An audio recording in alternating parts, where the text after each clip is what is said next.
It is our mission to embrace the ideal that our show shall always strive to belittle the stupid and to play an occasional song. We shall also strive to take all of your requests, but to never, under any circumstances, play those requests. It is our mission to offend as many people as we can in the shortest time possible. We shall always remember that no matter how pointless and stupid the things we say are, we shall present them in such a way that they will be lessons that will last a lifetime. We shall strive always to do nothing and to be mean. We shall strive mightily to always be the #1 morning show in Salt Lake, or, if not that, the #2 morning show, or at least somewhere in the top 15 or 20 morning shows. At least once a year, we shall go to someone's home, and we shall eat really good food, and we'll make you wish that you could be there to share it with us. And finally, it is our mission to always remind the listeners that we never lie, and we're always right. So let it be written, so let it be done.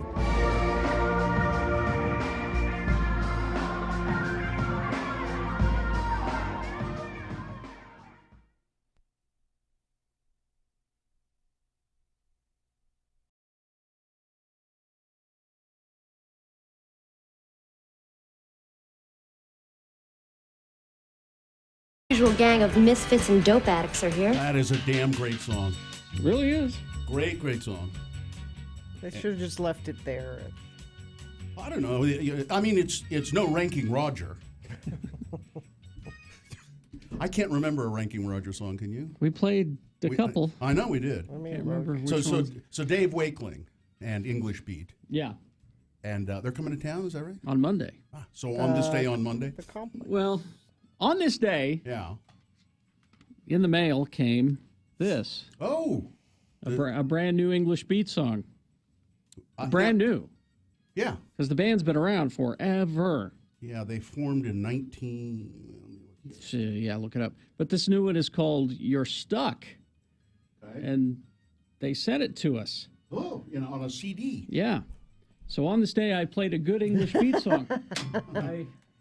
Now we listened to a little bit of it. I thought it was okay. It's not great. It was inoffensive. It's here. Yeah. This is it. This is it.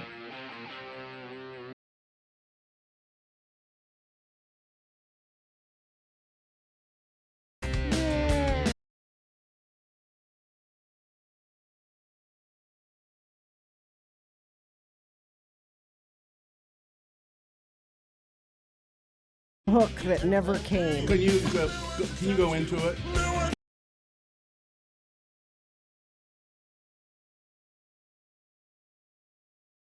Is cooperative. I can go in. Try. I predict it won't be.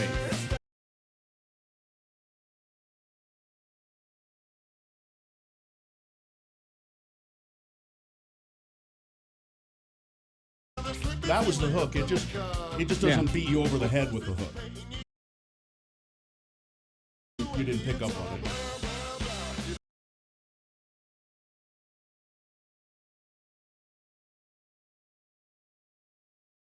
All right. So anyway, Dave Wakeling, and they're coming to town Monday, English Beat. But that, save it for later. I just was following the lyrics, and it's just great. It's a great tune. Mm-hmm. Jeana wanted Mirror in the Bathroom, but I grabbed Save It for later. Which is also good. Also very good. And what else? I don't... Yeah. This is really good. This is my favorite. This reminds me of Grosse Pointe Blank. Yep.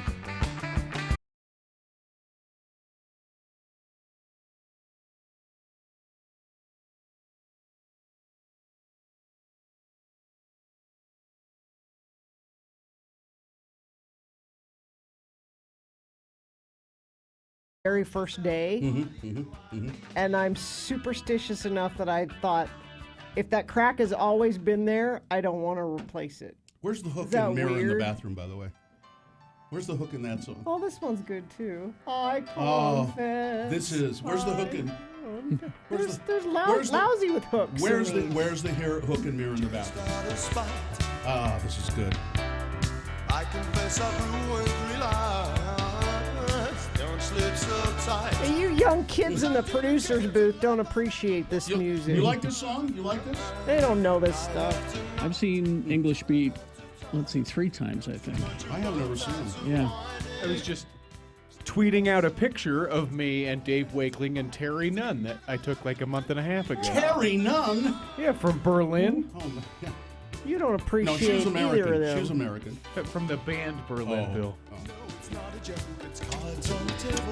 It's probably good that you interview them because you don't care about them. This is the best part right here.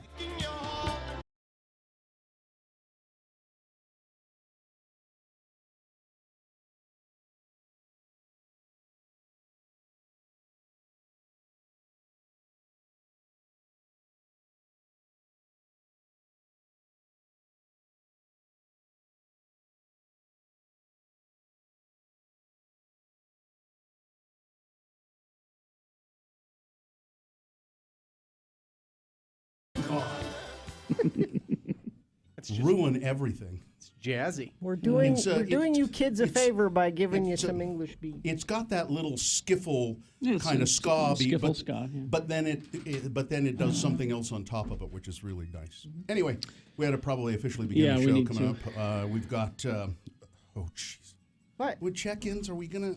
I don't know. We don't have a prize today, so if people are calling to check in, it is simply to check in. So there's no prize. Nope. So this could be the day that no one calls to check in and we kill the feature. but Could be. what's your 3 words? 877-602-9696 is the number to call if you want to. I want to make it 4 words or less. How do you define adulthood? Why the extra word? I don't know, because I read it somewhere. It was something I read in 4 words, describe adulthood. And so I said, okay, I'll just go with that. 4 words. Okay. All right. 877-602-9696. 4 words. How do you define adulthood? And I'd also like to know, how do you define great savings on diamonds? I know how to define that in 2 words. Diamonds Oh, Direct. stop! Thank you. Diamonds Direct deserves better than what you two I- are doing there. Yeah. They're a fine store, beautiful store. It's Yes. a great showroom there, south of Fashion Place Mall. So this weekend, Friday, Saturday, and Sunday, yes, they're open on Sunday, thousands of engagement rings, designer rings, all wedding bands, all eternity bands, all colored gemstone rings, all stackable rings, all right-hand rings, all fashion rings on sale.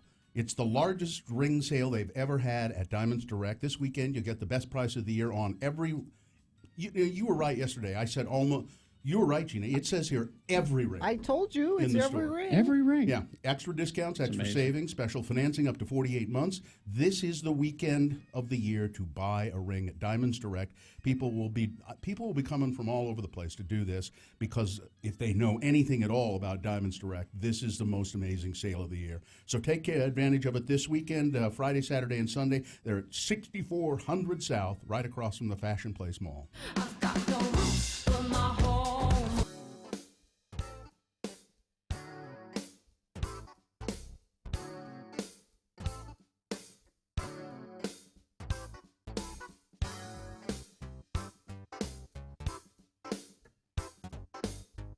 Yeah, I enjoyed that class yesterday. You did you? Yeah. Well, that's nice. Well, you don't have to come to them.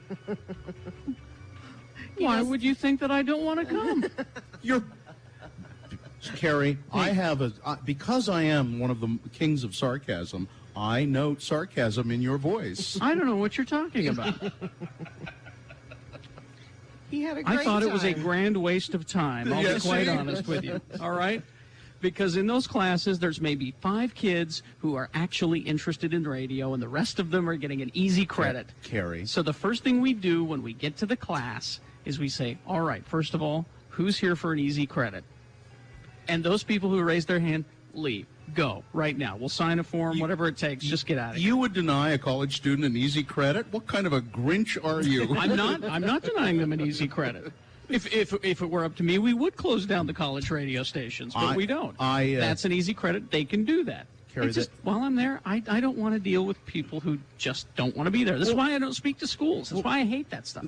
Now, be honest. You don't speak to schools because you're not allowed. There's usually. that true. You That's used to true. speak to schools. You see the basis of education.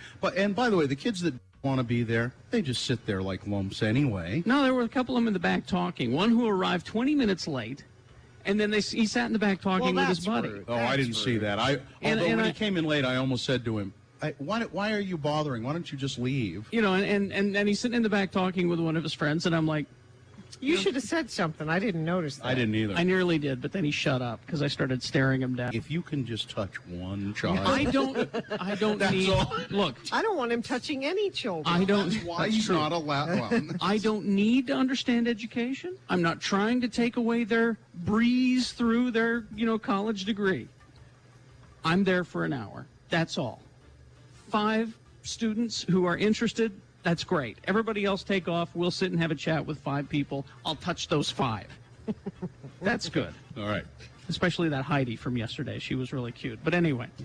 See again why he's not allowed. She was very interested in what we were She doing. was. She She was wanted very to interested. learn. And I heard her on the radio, on the college radio station. She's very good. I think someday we'll be working with her.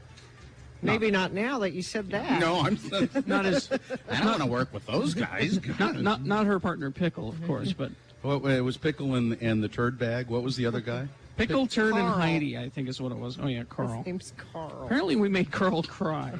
Really? Is what Yeah, I I was heard told. he was laying on the floor of the break room. So and again, Crying. if we can discourage someone from getting into radio, that's also Your we- job is done. Particularly you, Carl. Already, we started with Carl. He's done. He will not be in radio anymore. So mission So accomplished some at good Cedar has City. happened. Some good has happened. And think of it this way too. Carl will go on to better things. He will be a professional clown that entertains at kids' parties.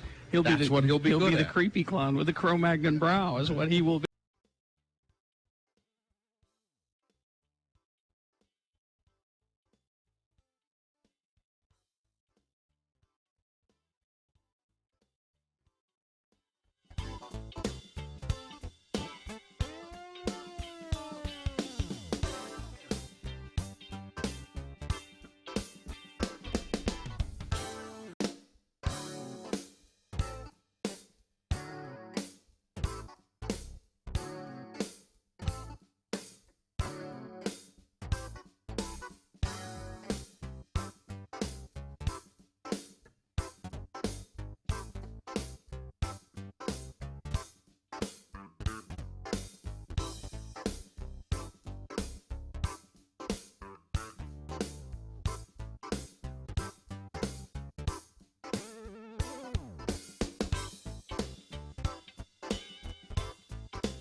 Be a part of the Radio from Hell show on X96. Call 877-602-9696 or text us at 33986. Message and data rates apply.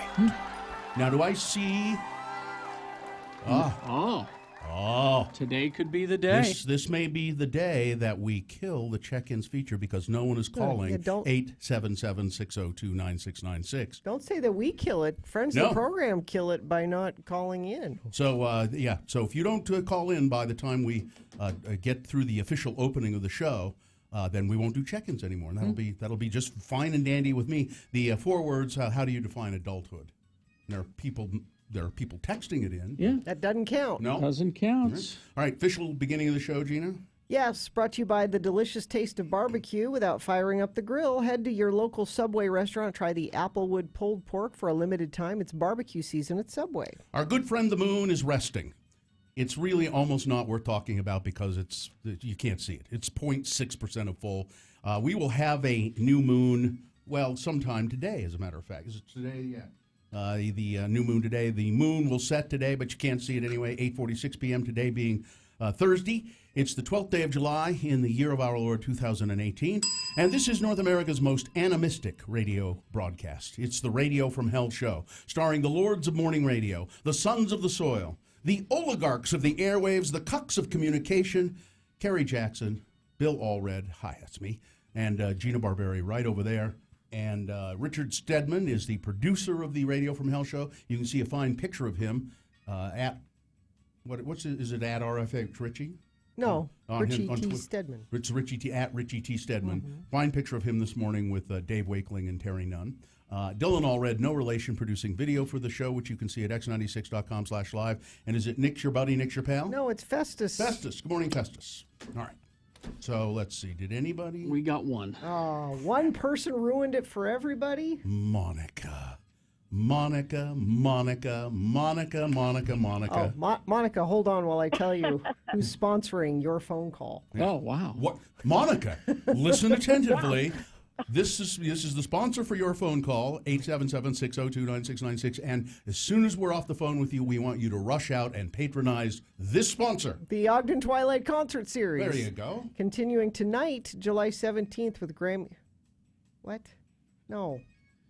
That's wrong. What? Festus, that's the wrong copy, honey. It's not tonight, July 17th. That's not tonight. Tonight's the 12th. Tonight's the 12th. But coming up on the 17th, Grammy-nominated electronic pop duo Sylvan Esso. Get the full lineup and purchase your tickets in advance at ogdentwilight.com. All right, Monica, how do you feel having saved the check-in feature? I feel great. Why? Do you like the check-in feature? Hey, this is my first time, and yeah, I do. Okay. Well, we'll see if we can disabuse you of that notion. Okay. All right, Monica. 4 words. Sum it up. 4 words or less. How do you define adulthood? Is it adulthood? Adulthood. Oh, okay. I thought you said adultery before. Well, okay, Monica. Let's go with that. Listen, I want to go with that, Monica. She was prepared for that. Okay, you're prepared for that, Monica. Okay. So in 4 words, how do you define adultery? Adultery, I say cheating on your spouse. Well, that is exactly Cheating on your definition. 4 words. Yeah. Succinctly done. I motion that we kill this feature. Yes. Monica, God bless you. See you later. Thanks, Monica. Thanks. Bye. Bye. Jesus. Yep. Anybody want to try to save it? Yeah. 877-602-9696. Now, see, here come another couple of phone calls. They heard Monica and went, I can do that. Yeah, not adultery. How do you define being an adult or adulthood? Tyler the Trash Man says, cooking your own meals. Yeah. Tim the Tree Guy, haven't gotten there yet. Let's see. Shua says, I can define adulthood. I can buy alcohol. Okay. Are the 4 words. Pothead Fred says, steaming load of disappointment. Oh man. Sad. Well, Here's also Andrew the Milkman says, soul-crushing disappointment. No, I like this one. Excited over new fridge. That is an excellent. That's and pathetic. you know that's genuine though. Yeah, they are very excited because they got a new fridge. Absolutely the definition. Scotty, good morning. Good morning. Scott, how would you define adulthood in 4 words or less? Taking it up tailpipe. So it's a mechanical thing we're talking about. Fine, Scott. See you later, Scott. He's into auto mechanics. I would have guessed that's what that's all Mauricio. Maurizio. Signor Maurizio. Good morning. Good morning, guys. How are we doing today? We are doing well. Now, is this Mauricio in Pittsburgh? It is Mauricio in Pittsburgh. The guy who brought me that wonderful cake? Or sent it, I guess. Yeah. Yeah. No, I did bring it. I was there. That's true. That's true. That's right. So, Mauricio, 4 words or less. How do you find adulthood? Very pretty, boring. Very pretty boring. That's 5 words. I'm terrible. Very at pretty. that. No, that was only 3. We only heard 3, so your phone must be cutting out. Say it again. Very pretty, much boring. Yeah. All right. Oh, Mauricio. It's Mauricio. It's early in Pittsburgh, too. Yeah. All right, Mauricio. We'll see you. God bless you. Bye-bye. I love this feature. I don't ever want it to go away. Sean. Morning, guys. Hi, Sean. Going to the doctor. Going to the doctor. Yeah. Yep. Yeah. That's yeah. about right. I couldn't include it in the 4 words, but by yourself. Not Going by yourself. Yeah. Without your mommy taking you to the Without your doctor. mom doing it So for you you. could say solo doctor trips. Yeah. Okay. Yep. All right, Sean. Thanks for Thank you, checking Sean. in. I think we'll take Dr. Mike and call it good. Dr. Mike Good is morning. Good morning. How are you this morning, Mr. Mitchell? I am excellent. Thank you for asking. And yourself? Well, thank you. Now, 4 words. How do you define adulthood? I pay the bills. Yep. Yes. Yes, sir. There are plenty of adults that don't pay bills, though. That's true. They just don't do it. Hey, you know, But it's, you're talking about adulthood. Ah, yes. Yeah. you know, it's interesting to me that there are people who seem to live like that and just keep living like that. Get by Yeah. and Yeah. We've worked for people like that. Oh, yeah, we have. All right. All right, Dr. Mike, thank you. See ya. Well, I'm sorry, Pumpkin. We don't have time. Yeah. Sorry. Well, I guess we have to start the show. All right. All right, we got big boy news and opinioendo coming up. Stand by for that. Also, Geek News and Beat Jeana on the way. traffic. Let's see if we have issues first thing this morning. We do. Crash 1900 West, 5200 South in Roy. The southbound and westbound lanes are being affected. Be prepared for delays in that area. And that's the only incident being reported so far. You can report one if you see one. It's fun. Just text Is it it? to... Yeah, try it. Okay. 33986. Jiffy Lube's team of technicians, highly trained in oil changes, tire rotations, radiator services, and more. Visit jiffylubutah.com for discount services and nearest location. You know what's also fun and you really should try? What? Going to Snowbird. Yep. During the summertime. It's always a good time. Snowbird's summer activities are open every day. And somebody told me it was like 78 degrees up there a couple of days ago when it was 100, almost 100 down here. It's 10 to 15 degrees cooler up there all the time. The air's better up there. It smells great. So if you're looking for a discount on your all-day activity pass, and that's, the mountain coaster, the vertical drop, the tram, all of that stuff, the discount best price is going to the website. Go to snowbird.com. And you'll get the greatest discount. And there are free outdoor movies this Friday night, tomorrow night on the Plaza deck. They're showing Toy Story. Yeah. I mean, they have some chairs up there, but you can take a chair up there and Or a blanket. a blanket cooler with stuff in it if you want. And then on Saturday, this Saturday, there is a free concert from 6 to 9 p.m. You can go to snowbird.com for all the information you need to have a really lovely, cool time at Snowbird Ski and Summer Resort. X96 gives you a 1-hour nonstop music wingding with John Smith right after Radio from Hell.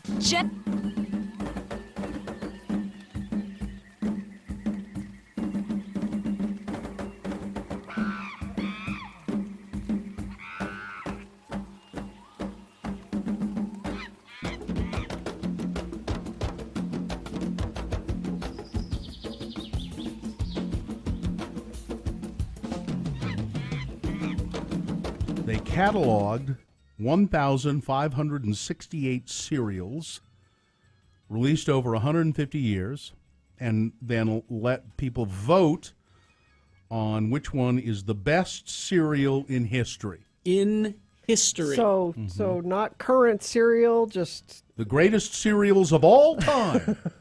I know you feel strongly about that. I do. Jerry. Over 500,000 people voted. This was a good list. Do you agree with the findings? I do. Okay. There's a top 50. Oh, no, there's a top 100. Top 100.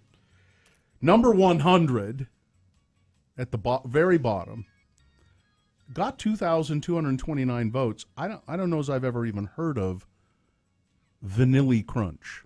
It no longer exists. Yeah, some of these are gone. It was a Captain Crunch line. Okay. And the mascot was a white whale. But it was delicious. It was just little vanilla balls. Sounds good. They were just delicious. So good. I remember the little white whale. Yeah. Now, do really you yummy. Grins, smiles, and giggles and laughs? Yes. That's 99. Never heard of it. It's a kind of a sugary corn-based cereal. It's shaped like smiles. Okay. All right, the top 10. All right. Number 10, with 5,051 votes, Wheat Chex. Again, a good utility cereal. Like no Cocoa Puff. Yeah. Number 9, Puffa Rice. Again, regional. Yeah. They didn't poll me on this. Well, wait. You know, Jeana, there's a reason people don't poll you. No one cares for your opinion. Well, so far this top 10 sucks. Number 8, and you've been urging me to get to it. I've been doing the entertaining part of the list. Now we get to the sucky part. Okay. I knew what I was doing. Number 8, Rice Crinkles. See I don't again. know that one either. Number 7, Concentrate. What's Concentrate? I have no idea. That one I've not heard Is of this that a one. British list? I don't No, recognize because Weetabix is not on the list. No. Number 6, Wheaties. Number 5, Captain Crunch. Number 4, Honey Nut Cheerios. Delicious. Number 3, a good cereal, Cinnamon Toast Crunch. Always good. You like that I one. like that one. Yeah. Number 2, they're great. Frosted Flakes. And number 1. The absolute correct answer. No, and I don't get this, but I know you love this cereal. Quisp. Quisp. I nearly wore my Quisp watch today because of that. A cereal that should come back, right? It shows up every now and then.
On X96. All right, 6:34 right now. Time for Big Boy News and Opinioendo, brought to you by Fresh Mountain Air has always been free, and so have Snowbird's family flicks on Friday nights and cool air concerts on Saturdays. Great lineup this summer, running every weekend through August 11th. Details at snowbird.com.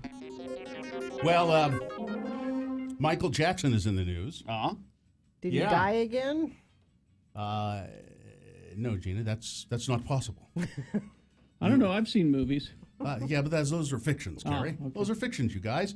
No, Michael Jackson apparently, now this has come out following the death of his father, Joe Jackson, who had all those great hits by Stepping Out. Don't do that. Anyway, Michael Jackson's controversial Dr. Conrad Murray did a little. Dr. Murray did a little jail time for administering for killing Michael Jackson. Fentanyl propofol to Michael Jackson. He's made some claims about Joe Jackson, Michael Jackson's dad, among them that Joe Jackson gave a drug to Michael Jackson, which chemically castrated him to keep his voice high. I believe it. Joe Jackson was a scary man. The cruelty expressed by Michael that he experienced at the hand of his father. The fact was that he was chemically castrated, said Dr. Murray, to maintain his high-pitched voice. This is beyond words, he said. Now, Dr. Murray has made other allegations about this before, and there was some controversy. I remember thinking that he maybe got a bum deal. You said he killed Michael Jackson. Well, he gave him propofol, but I don't believe that he gave him propofol with the intent to kill him. I think he should have known better as the physician to say. Michael Jackson died the same reason Elvis Presley died. No one would say no to them. I'm sleepy though. I think Michael had the propofol and gave it to himself. No, he didn't. I mean, Dr. Murray made it available. No, Bill, please. Didn't he give it to himself? He was in the house, in the other room. Michael said, "I still can't sleep." Oh, that's right. He was there. I'm sleepy. He administered Gave him a little more. I just can't sleep, doctor. He killed him. Now here's a story, Jeana, that you're going to vehemently deny this, but Duran Duran, the that band that you love, Simon Lieben. I'm sorry, Duran. Yeah, and the singer Simon Lieben. Simon. It's Duran Duran. I'm sorry, I don't know how you get Duran out of Duran. It's Duran. At any rate, he has been accused of sexual assault. What? In 1995. And maybe he did. I don't know. But it's Is interesting. there more to the story, though? No, it's just another. You're going to make me go look, aren't you? It's a former record store employee who said that Simon Lieben sexually assaulted her at the record store she worked at during an autograph session 23 years ago. Wow, boys. Maybe so. This is the only Duran Duran song I like. All right, then now let's move on to this. So yesterday, a Boehner candidate was the Utah Gun Exchange, and because they were following, they were following around and intimidating the Student Lives Matter movement, the anti-gun kids from Parkland. Well, the Parkland kids are scheduled to be here in Utah today. Really? They were going to be here in Utah today, but the venue that they were going to appear in and has withdrawn its support, and that's a Larry Miller Megaplex Theater.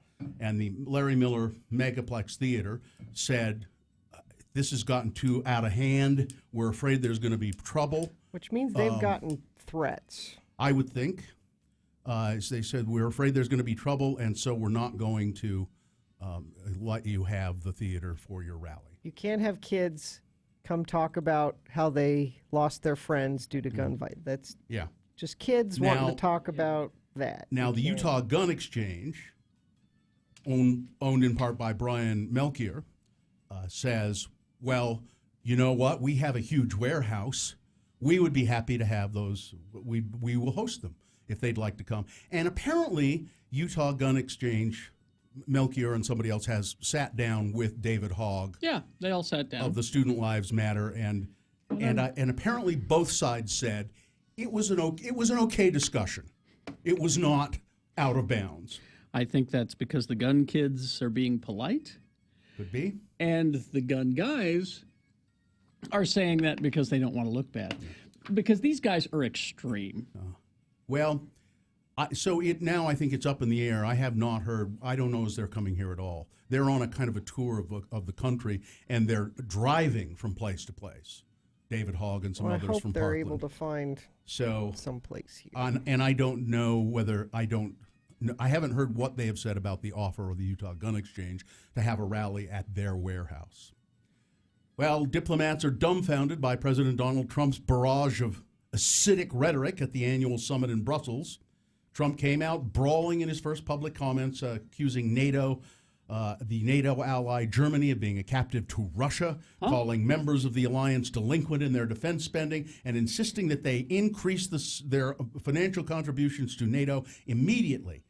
It's like the world has gone crazy this morning. Oh, that was a European diplomat said. Trump's performance was beyond belief.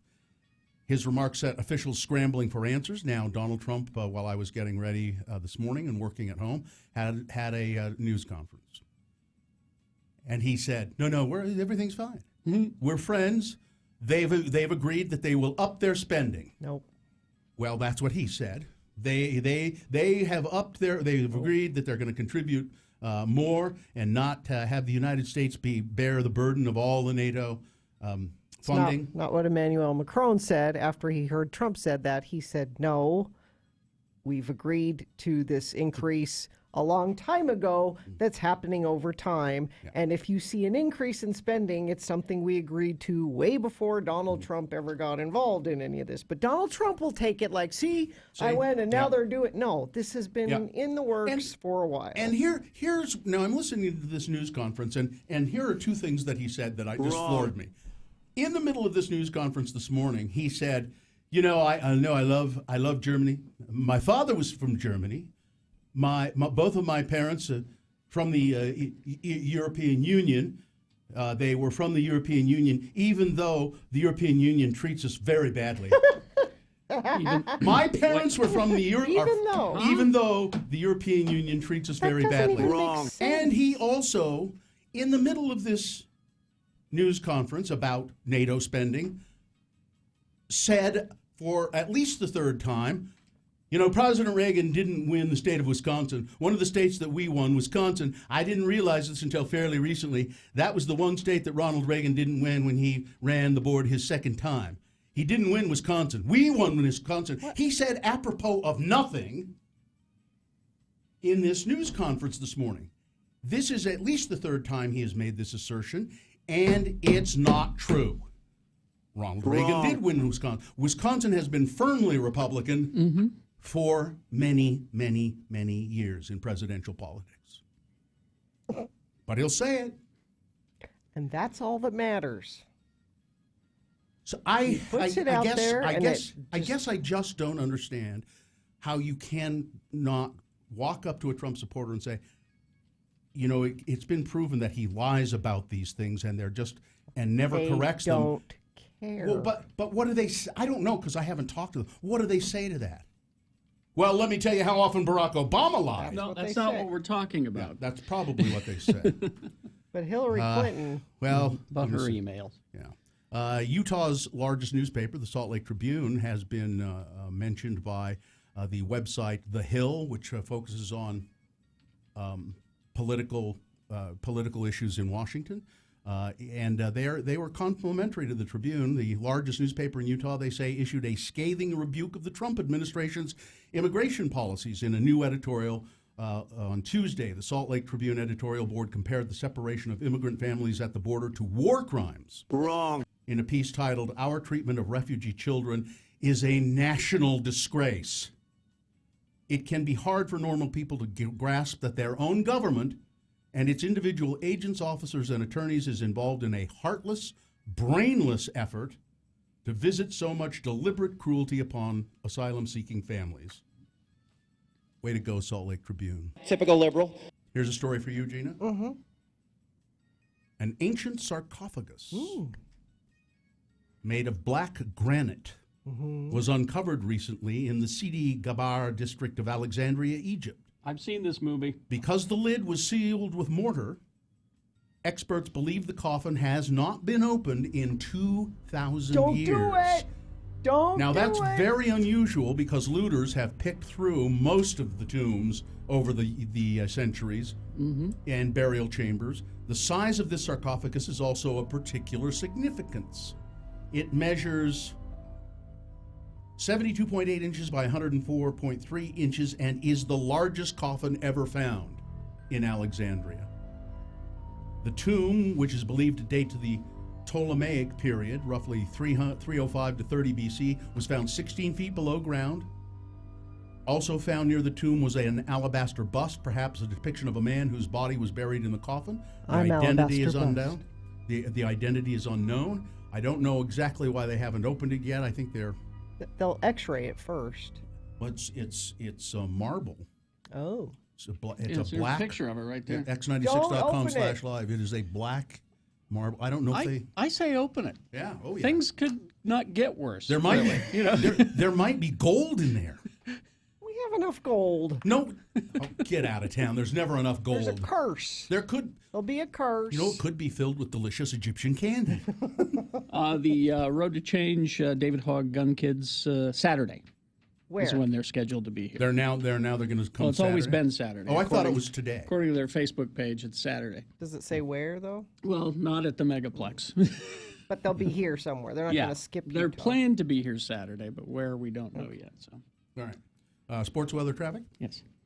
Brought to you, if you've been hurt in a car accident, call Benson & Benson. You deserve lawyers with experience. It'll fight hard to get you the money you deserve. Benson & Benson, 801-889-1644.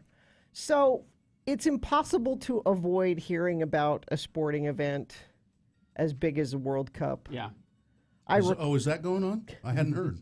So I recorded it because we had planned to watch it, later that night. Yeah. But if you glance at your phone at all during the day, you're going to get. And I don't know. You guys don't care about sports, so. Well, I care about it somewhat. But I wonder if you're people that if you know the outcome, do you watch it anyway? Like if you know what happens in a movie, you go probably anyway. not. I do that all the time. Or a TV show, because of my job. I wouldn't do that with a sporting event.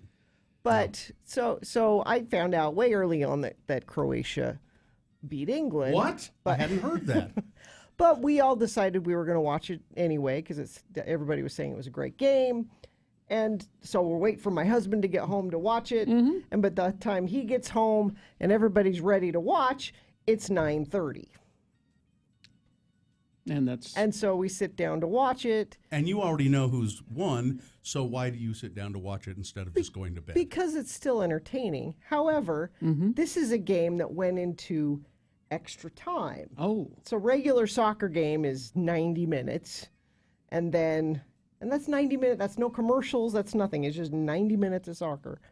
And then there's stoppage time, which is usually like 3 or 4 minutes. And then if they're still tied, they get extra time. So I knew that they won, but I wasn't sure at what point in the match that they scored the winning goal. Mm-hmm. By the time they got to extra time, that goal still had not been scored. And so I went to bed at 11 o'clock without seeing the winning goal. So you're complaining about something that was all your fault. Yeah. I don't get you. Yeah. I stayed up late and I didn't even get to see. You're complaining about this and you could have gone to bed at 9:30. Anyway, Saturday it will be Belgium and England playing, and then Sunday. This is the other thing that makes me mad. So Sunday we're going to be. That's the third place. That's the third place, Yeah. and then Sunday's the final with France and Croatia, and I'm going to be on an airplane, so I'm not going to get to see that one. No, you can't. Are you flying Delta? Yeah. Yeah, no, they'll have it live. Yeah. Oh, okay. They'll have it live on the. On what? On the little screen on the back of the seat. Do they have little screens on the backs of the seat? Yeah, on Delta? they have live TV. Okay, good. I'll Last watch Delta it then. flight I took didn't. Yeah, it was new to me, but they have it. All right. Anyway, that's sports. Weather, I think we're done with the afternoon thunderstorm, lightning storms. It'll just be hot today, 95 for a high. Hey, Jeana, Belgium beat England. Oh, I shouldn't have told you that. No. Belgium lost. I know. I was ruining the future game for you. No. Oh, you mean Saturday's yes. game. Oh, you didn't make any. I know. Bleh. It was an attempt. Would you get Mr. Allred his cocaine? I need my cocaine. Because yesterday was great. Festus, do not get him the cocaine. You have somebody else get it. He knows who can. Oh. We're doing the Geek News now, Well, as yeah, always. I was waiting for you also to do traffic. Oh, as well. yeah, there's nothing much, but I'll tell you that Nothing Much is brought to you by Octapharma Plasma, making money by making a difference. Donate today, 5414 South 9th East in Salt Lake. Geek News on the Radio is always brought to you by our friends at Cabin Fever, located in the heart of Trolley Square, 5th South 7th East. Cabin Fever, celebrating birthdays, marriages, new babies, and more. Cabin Fever, so much more than a card store. All right.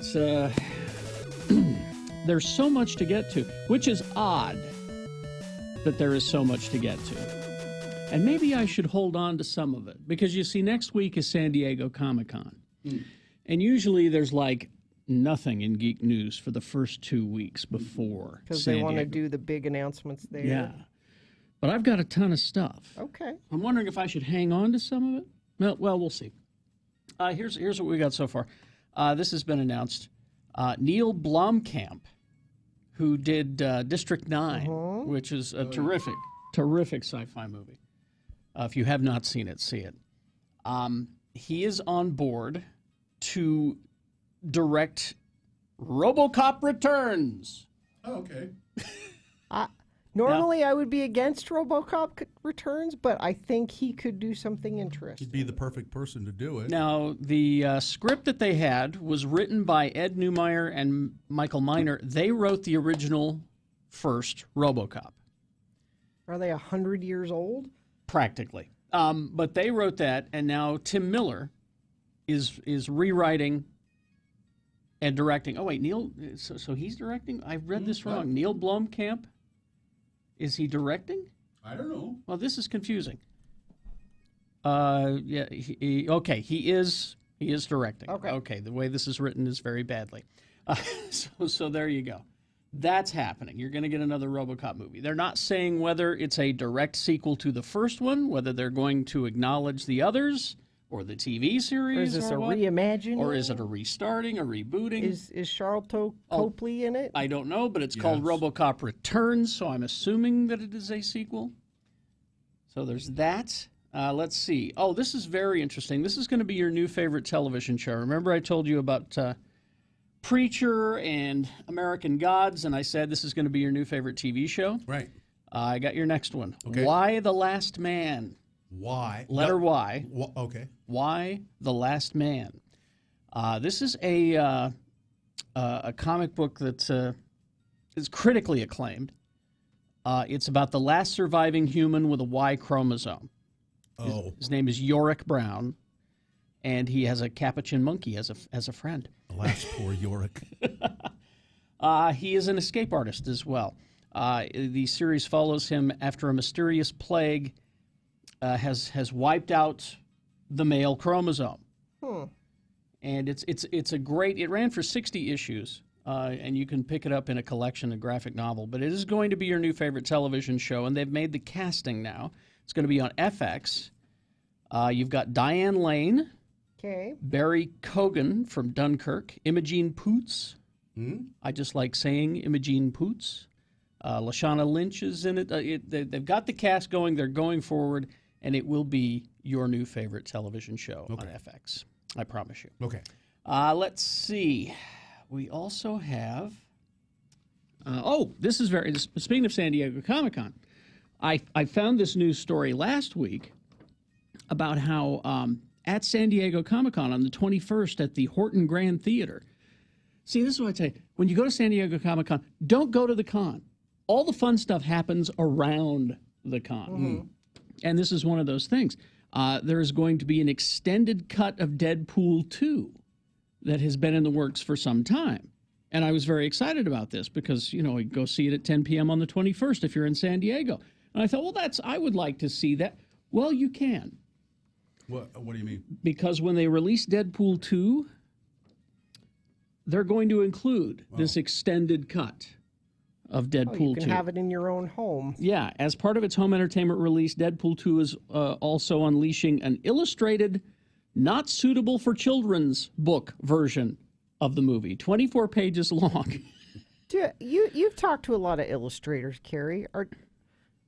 the adult ones, are they uncomfortable drawing? I mean, Drawing in the style of a child? Yeah. No, they don't care. No, They're artists. They just do it. Okay.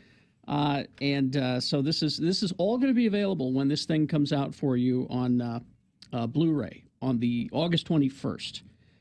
Is when that's out. So you're going to get a children's book version. You're going to get the extended cut with 15 minutes of never-before-seen footage, deleted scene, alternate jokes, extended takes, and all of that will be available for you when it comes on Blu-ray. Great.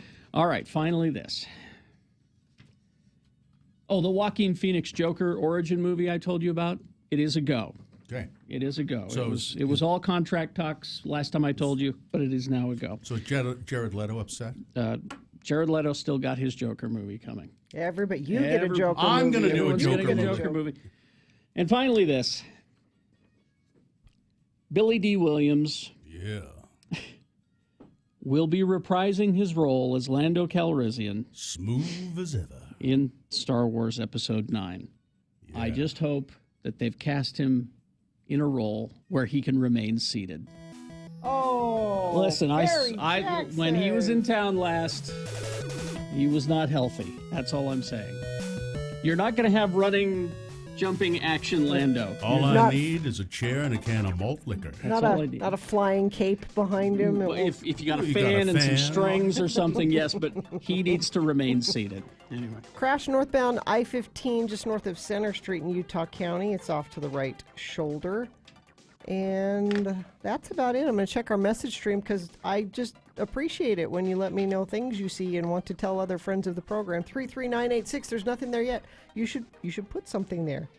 Let's see. Brought to you by, if you've been hurt in a car accident, call Benson & Benson. You deserve lawyers with experience that will fight hard to get the money you deserve. Benson & Benson, 801-889-1644. 877-602-9696. Right now, it's time to get in line to play Beat Jeana, the game that everyone wants to play. We've got prizes to give you if you beat Jeana at trivia. It's Rock, The Rock, Dwayne Johnson trivia.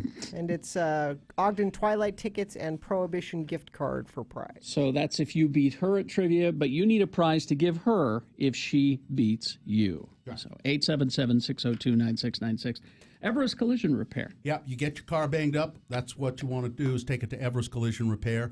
They will make it look like new. You start that process by having the app on your phone. That could help. Download the Everest Collision app for free from the iTunes or Google Play. Everest Collision will pay up to $200 of your insurance deductible, too. Now, some exclusions may apply. See store for details. They offer discounts for seniors. They offer discounts for military people and for students. And now, if you've been in an accident, you know your insurance company can't tell you where to take your car to get it repaired. A lot of people don't know that. Yeah. You know what? Last time that happened to my car, my insurance company, I said I wanted to go to Everest, and they said, "Oh yeah, we work with them a lot. Sure. They have a reputation for." The rental car company guys all know. Mm-hmm. They all know Everest. So EverestCollisionRepair.com is the website, so you can find the specific locations of Everest Collision Repair. There's Salt Lake, Sandy, Tooele, and Ogden. Everest Collision Repair. Join us, Carrie, Bill, and Jeana, this Friday night, July 13th, as we celebrate.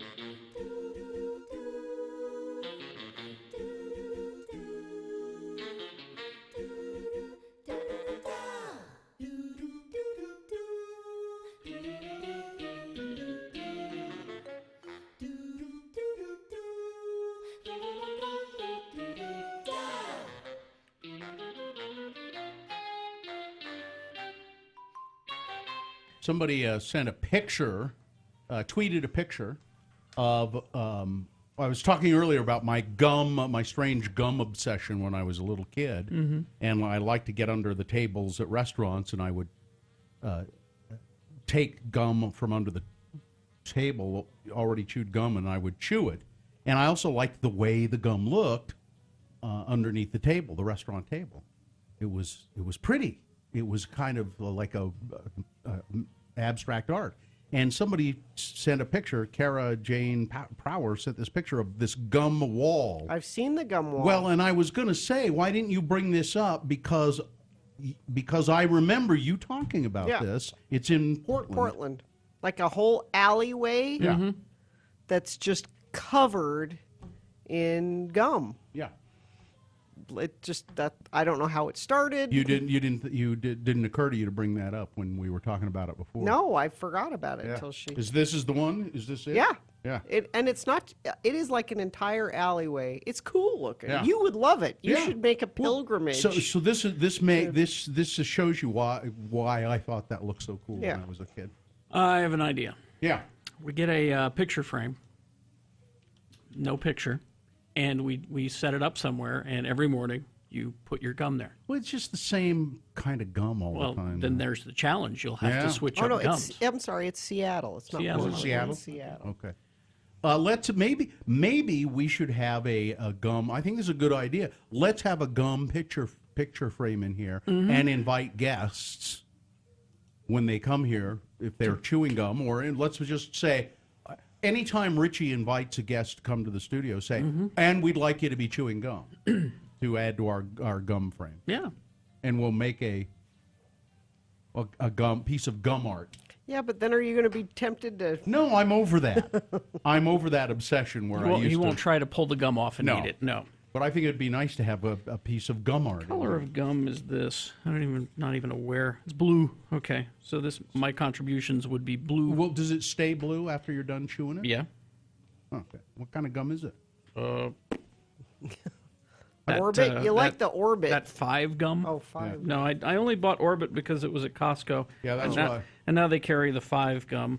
I chew the Orbit that I get it at Costco. And this is cobalt flavored. I have no Wow. idea what that is. What does a cobalt taste like? Minty.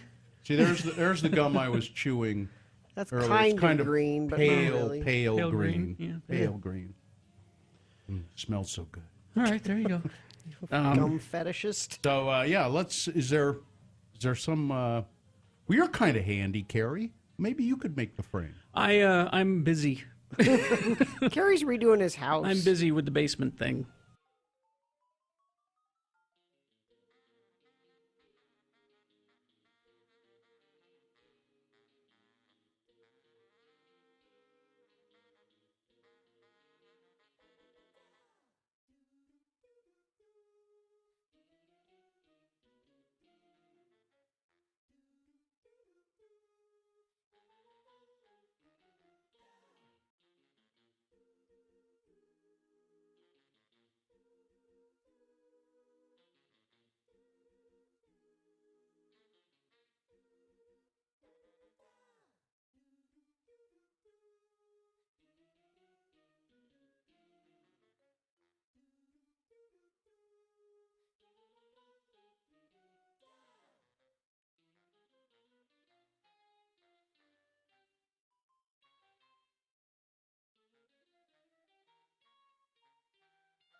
Radio from Hell with Utah's most trusted newsman.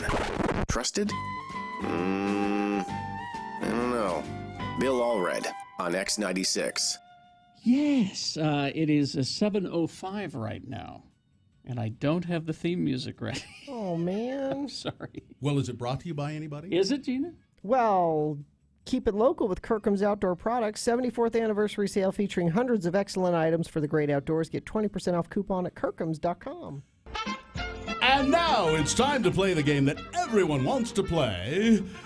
It's Beat Jeana.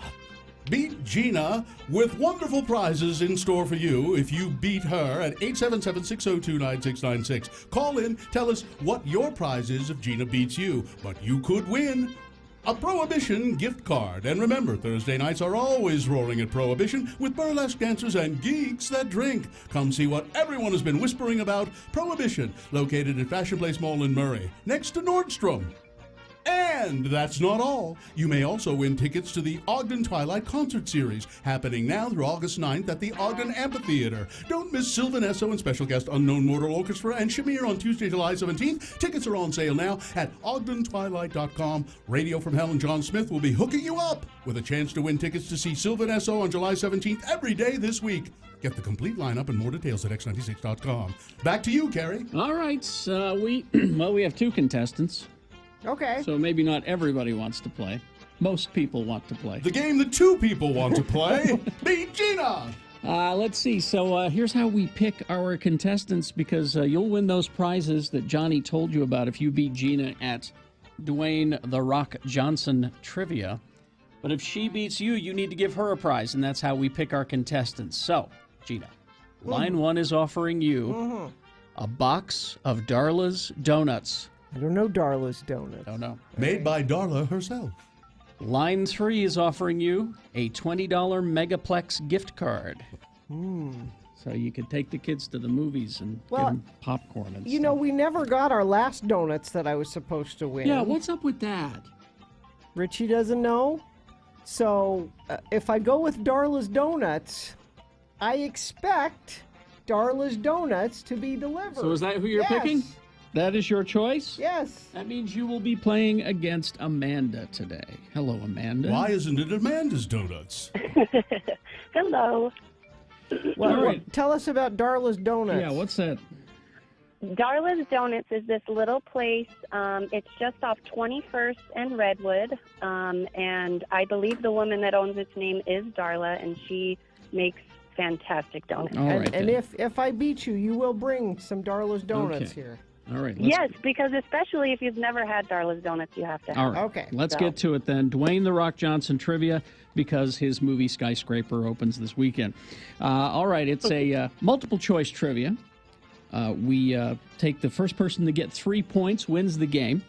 If you go first, you get the advantage. So let's see, Amanda, call it in the air, heads or tails? Heads. All right, let's see.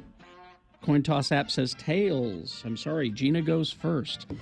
All right, the first question is Jeana's. If she gets it wrong, Darla, you get a chance to steal the point away, and vice versa. First person to 3 wins. Jeana. Yes. First question. Yes. What book, published in January of 2000, did Dwayne Johnson co-author? Okay. Was it A, Dwayne Johnson Says, B, Have a Nice Day, C, The Rock Says, or D, Reading with The Rock? C. The Rock Says is correct. That means Jeana is leading the game with 1 point, but it's Amanda's chance now. Amanda? Yes. What was the first Fast and Furious movie to feature Dwayne Johnson as a government agent named Luke Hobbs? The first one. Was it A, The Fate of the Furious, B, Too Fast, Too Furious, C, Fast 5, or D, The Fast and the Furious Tokyo Drift? I think Fast 5, whatever that was. I wasn't paying attention. A, B, or C. Fast 5 is correct. Are correct, Amanda. You have tied up the game. It's 1-1. Jeana's question. Jeana? Yeah. What character did The Rock play in the television series That 70s Show? Okay. Was it A, Killer Kowalski, B, Coach Feige, C, Rocky Johnson, or D, the Tooth Fairy? Now, he has played the Tooth Fairy in a movie. It was called The Tooth Fairy. But I don't think it... let's go with Coach. Coach Feige? Yeah. Incorrect. Oh. Amanda, chance to steal and go ahead. I'm going to say A. Killer Kowalski? Is that your choice? Yes. Incorrect. I'm sorry. Oh, I'm terribly sorry. Rocky Johnson. Originally aired February 7th, 1999. That's all right, Amanda. You still control the question. All right, so Amanda, here's your question. Which one of these was The Rock's wrestling catchphrase? Do you smell what The Rock is cooking? Can you dig that sucker? I'm an itchy man. Can you scratch me? Or, girl, that's bananas. The first one, can you? Yes, that's correct. That was not a fair question. That's correct, There was Amanda. one right answer and 3 joke answers. You know, Gina's ridiculously competitive on this stupid game. It's 2-1 in favor of Amanda. Gina controls the I question. want the donuts. They have a root beer float donut. Don't tell me that They doesn't do. sound good. Really? Yes. And it's very good. It sounds soggy. All right. Gina? I don't want a soggy donut. To help him get into the role, The Rock wears a different kind of what every time he plays a different character. So he's method. Okay. All right. What does he wear to get into each different character role that he Okay. plays? Well, is it A, a different pair of underwear, Okay. B, a different cologne, Okay. C, different socks, or D, he changes up his tanning oil? I'm going to say cologne. Cologne is correct. Gina ties the game 2-2. Amanda controls the question, and she has a chance to win. Amanda, Dwayne Johnson's first leading role in a feature film was in 2002. Was it in A, The Rundown, B, The Mummy, C, The Scorpion King, or D, The Tooth Fairy? Oh, boy. What were B and C again? B was The Mummy, C was The Scorpion King. I'm going to say Scorpion King. That is Amanda Oh, man. wins the game. No Darla's Donuts for these kids. Oh, man. Sorry, Jeana. If I have time, I will try and bring them down. When's Well- the best time to come? Oh, Well, that's not You fair. decide, because you've That's got not to come fair. down and pick up your prizes. So you figure That out. is true. Talk with Richie when we're going to put you on hold and hand you over to Richie to get your information so you can figure out when the best time to come down for you is. All right? Perfect. Hang on. Way to go. And that's the game that 2 people wanted to play. You want to Beat Gina. Want one more? Yes. You want one more? In addition to his stage name, what nickname did Dwayne Johnson receive after winning a WWE title? Okay. What was The Rock's wrestling nickname? Was it A, the People's Champ, B, the King, C, the California Kid, or D, the Tooth Fairy? You know, we could have put the Tooth Fairy as every joke answer on this and it would work. A. The People's Champ. That is correct. Will you get me a root beer donut? Come on, a root beer float donut sounds awesome. It sounds soggy. I don't want a wet donut. I want It's not going to be like soaked in... Hey, you want a wet donut? No, thank you. How about a Hertz donut? Dad jokes. Oh, geez. Let's see. I'm going to refresh here. Yeah, because there's not a lot going on. I see green cameras all the way up and down the Wasatch Front. A little bit of slowage coming around Point of the Mountain getting into Salt Lake, but no accidents being reported. So what do you think of that? That's pretty great. It's time for Boehner's Round 1 coming up. We've got the candidates lined up for you. Here they are, the titles at any rate. Number 1, so you got what you deserved. Number 2, I was packing because those otters can be pretty aggressive. And number 3, boy, you got boxer shorts on your head. All right, so we got round one of your boner voting, along with big boy news and a pinuendo, all on the way. Also, movies coming up. We're going to tell you about the movies that are opening this weekend. Salt Lake Community College presents the 2018 Twilight Concert Series.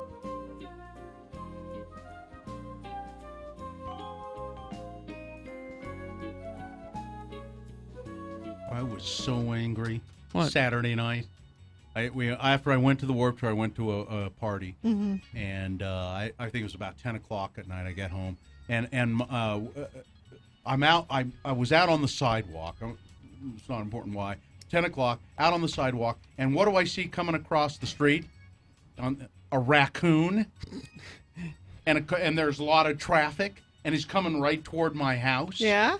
And there's a lot of traffic, and the lights in the car, and a car honked, and the raccoon kind of, like this, and I thought, God, hit him!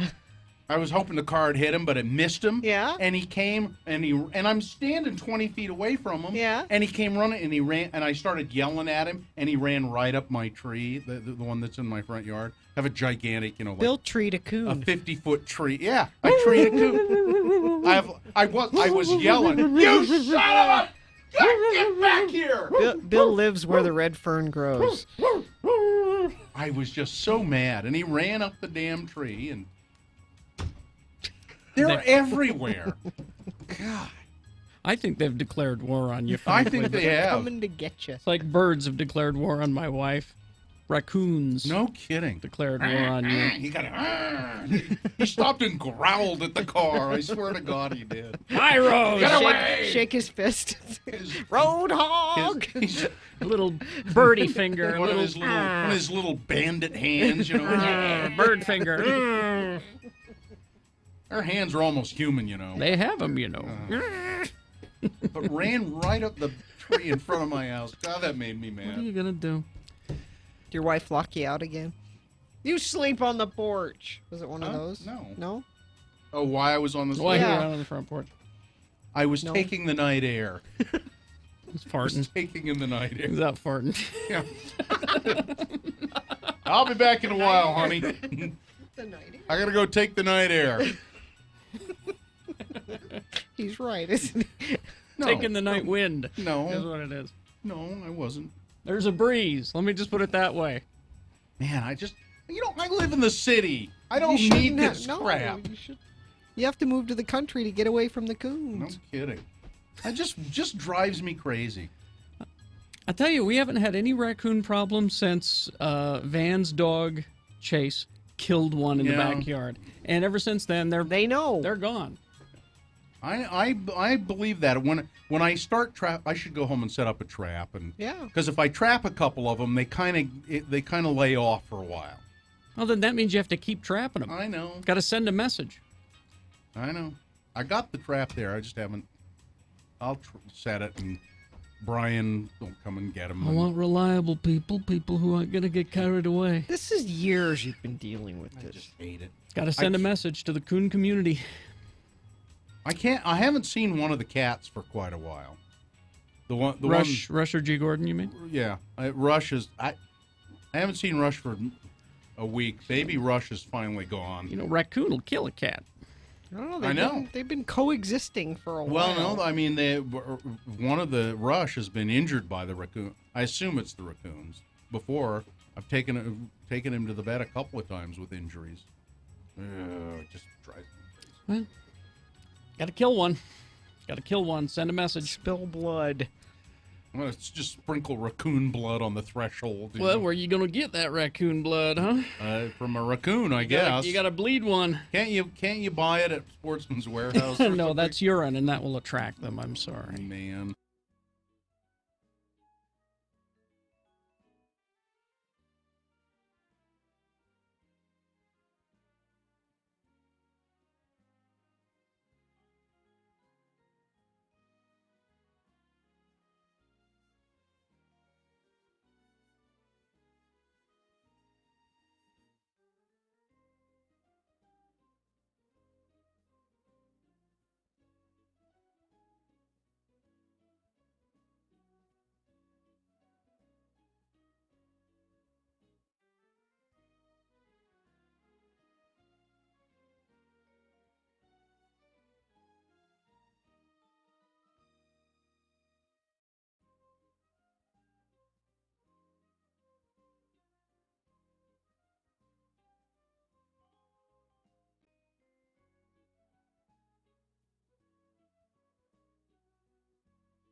Radio from Hell Show on X96. Call 877-602-9696 or text us at 33986. Message and data rates apply. And remember that information because you're going to need it here in about 15 minutes to vote for round one Boehner candidates.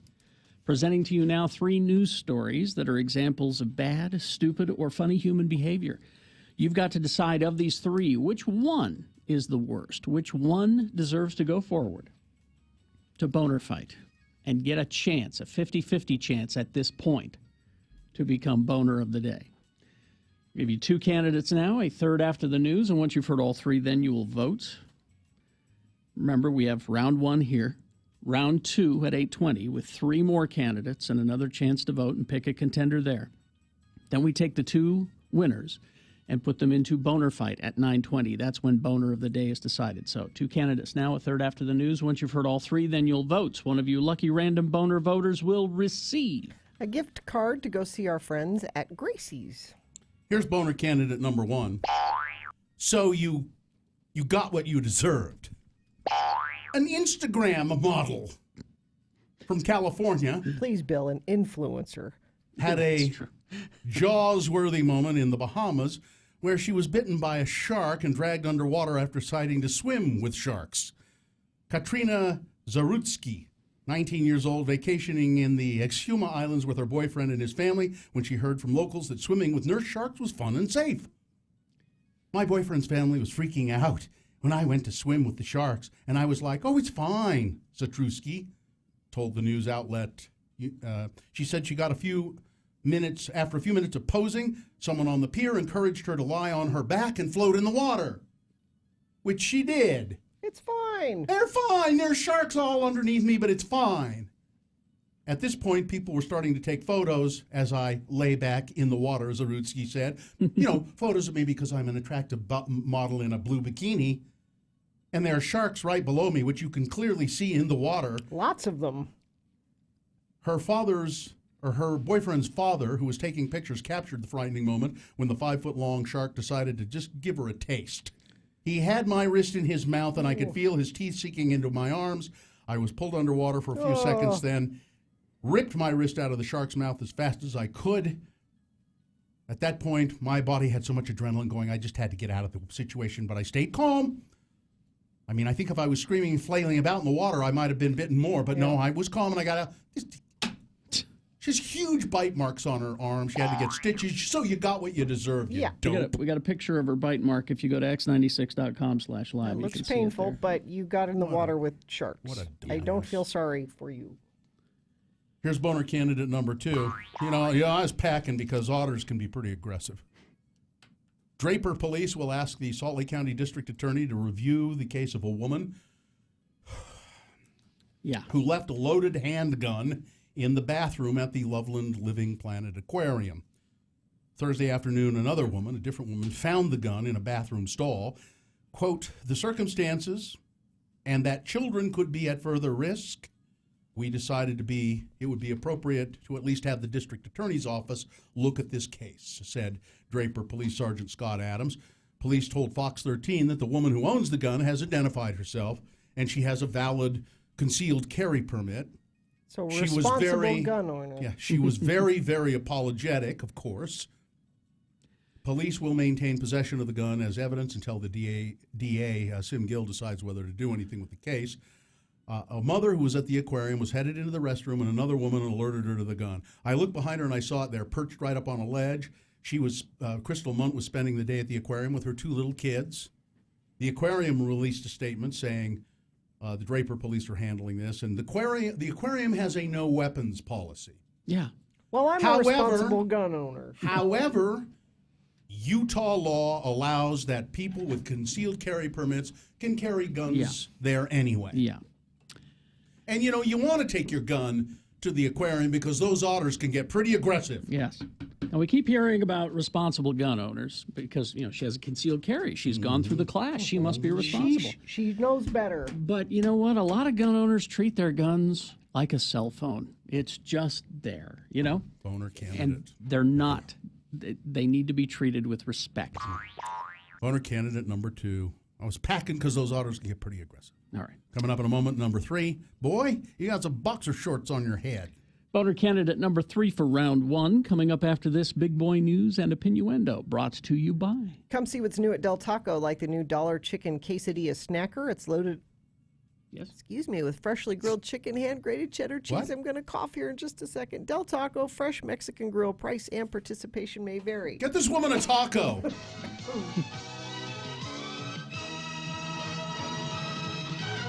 The man with the world's longest fingernails has cut them off. Now, I didn't click on this story. Is there a picture? Yeah. 66 years he has been growing his fingernails. Yeah. There's the man holding up his newly clipped fingers. Those are the fingernails behind him. Why? They used a little, like a saw, to cut the fingernails off. Sridhar Chilal of Pune, India, hadn't cut his fingernails on his left hand since 1952 when he was 14, and a teacher got mad at him for breaking a nail. Chilal decided to see how long he could grow them. The 82-year-old record holder managed to get his nails to grow a collective length of 29 feet 10 inches. How do you function? Before officially being honored. Well, the woman with the world's longest fingernails, the record holder, was from here in Salt Lake. And I can't remember if she broke a nail and then decided to cut them off, but I'm just wondering. She was a secretary or something, and she managed to figure out ways to do her job. Okay, let's just be super upfront. Why should we even talk about it? Go ahead. There are certain hygiene things that I don't see how. Oh, yeah. You take care of that. How do you get to those hard to reach places? It was just one hand. It was just one hand. Well, maybe. Now, but Jeana, okay. Jeana, you have to think of it this way. There are certain hygiene places that could not be reached any other way, but with these long fingernails. I mean, you got to think of it that way, maybe. All right, Stormy Daniels. Film actress Stormy Daniels, adult film actress, arrested in Ohio yesterday and charged with 3 counts of illegally touching a patron or letting a patron touch her at a sexually oriented business in Ohio. Her attorney, Michael Avenatti, tweeted that his client was taken into custody at a strip club in Columbus. She was arrested for allegedly allowing a customer to touch her while she was on stage in a non-sexual manner. Are you kidding me? Avenatti tweeted. And his point being, this happens all the time, but because it was Stormy Daniels. Yeah. And it was Ohio. And the cops were... Yeah. They're waiting for something to... Yeah, they're devoting law enforcement resources to sting operations for this. There have to be higher priorities, Avenatti tweeted. Under Ohio law, an employee who regularly appears nude or semi-nude on premises of sexually oriented business not allowed to touch anyone who's not a family member while nude or semi-nude at that business. But, if it's... No, I won't go. Daniels made headlines, of course, for allegedly, that's really barely allegedly, having an affair with Donald Trump in 2006. Michael Avenatti said that Daniels, whose legal name is Stephanie Clifford, was arrested while performing the same act she has performed across the country at 100 strip clubs. Yep. This was a setup, he said. It was politically motivated. It reeks of desperation. We will fight these bogus charges. I hadn't watched that 60 Minutes interview with Stormy Daniels and Michael Avenatti before, and I, for some reason, noticed it on my list of recorded stuff, and I watched it last week. I don't think she's a liar in the slightest. No. And that Michael Avenatti, I wouldn't mess with him. He seems pretty smart. He is exceptionally smart, and I think it's not that he has no scruples. I think just the opposite. When he gets something in his teeth, he will shake it until he wins. He wins. He's a bulldog. He is a tough son of a bitch. Yep. And they were both. I thought they were both actually very impressive in the interview with Anderson Cooper. And I felt weird thinking Stormy Daniels was kind of impressive. She's not an idiot. She's certainly not stupid, and she's not a liar, I don't think. And she had a direct answer for every single thing that Anderson Cooper asked her. Mm-hmm. A direct answer. Let's see. An LDS, a Mormon foundation, it's called the Church of Jesus Christ of Latter-day Saints Foundation, has given $25,000 to a new suicide prevention initiative. The grant was awarded to Affirmation, which is an international support group focused on helping Latter-day Saints who have same-gender attraction, though it's not affiliated with the church itself, this foundation. The group will use the money to certify its leadership as suicide prevention trainers and provide suicide prevention training at the group's conferences for the next 3 years, said the president of Affirmation, Carson Tuller, and our producer, Richie Stedman, is in here, and I'll bet he knows Carson Tuller. I do, as a matter of fact. In fact, I have DJ'd the Affirmation dances before. It's an amazing group. No YMCA. You can't play any of that. You just kidding. You let that YMCA flag fly. So what? They're not affiliated with the church, and yet they focus on Mormon church people with same-sex attraction. I mean, I want to make sure that this is. Yeah, so not affiliated because, well, I don't know, probably some sort of. But it's not a re-education. I was going to say it's not a. It's sort of, you sort of think, well, what are they doing? Yeah, that was my question. No, it is 100% a group of people that are like, we are gay, and that is hard for some people. The people who run Affirmation are gay people. Some of them are. Some of the the leaders in it, right. and so it's this is a hard go. And some of you are really young folk, and some of you are you need a place to go. It's almost like a pride center for LDS folk. That's would be a good way to describe it. It can no matter what religion you are, even if you're no religion and you're a young person and you have same-sex attraction, that can be very confusing and difficult for you.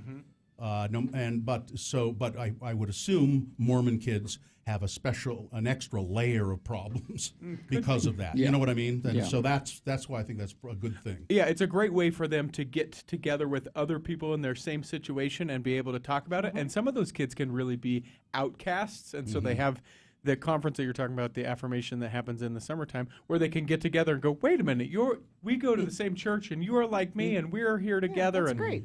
So it's pretty great. The LDS Church has given $25,000 to them for some training and stuff. Brett Kavanaugh, the Supreme Court nominee, has tens of thousands of dollars of personal credit card debt,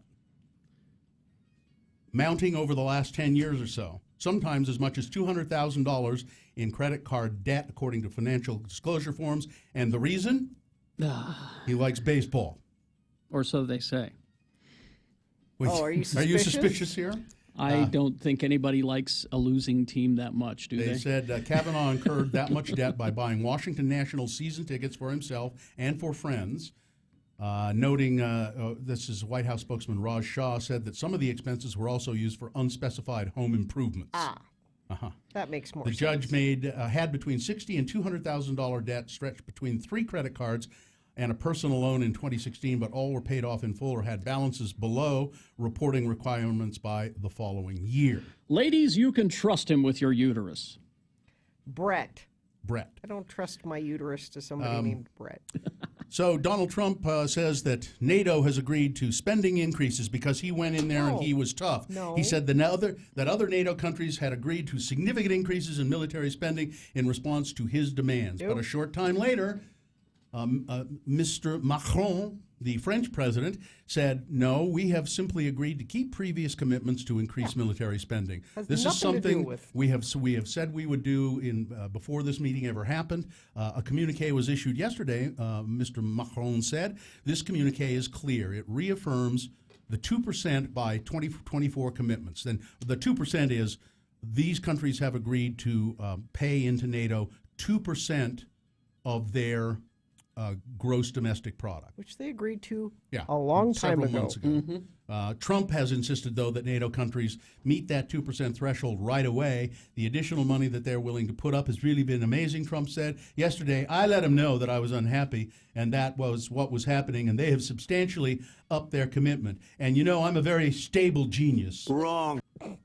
I take total credit for this, and I'm a very, very stable genius. He said that. Yeah. Weather, traffic? Weather, we should be done with those afternoon thunderstorms and lightning storms. It'll just be hot.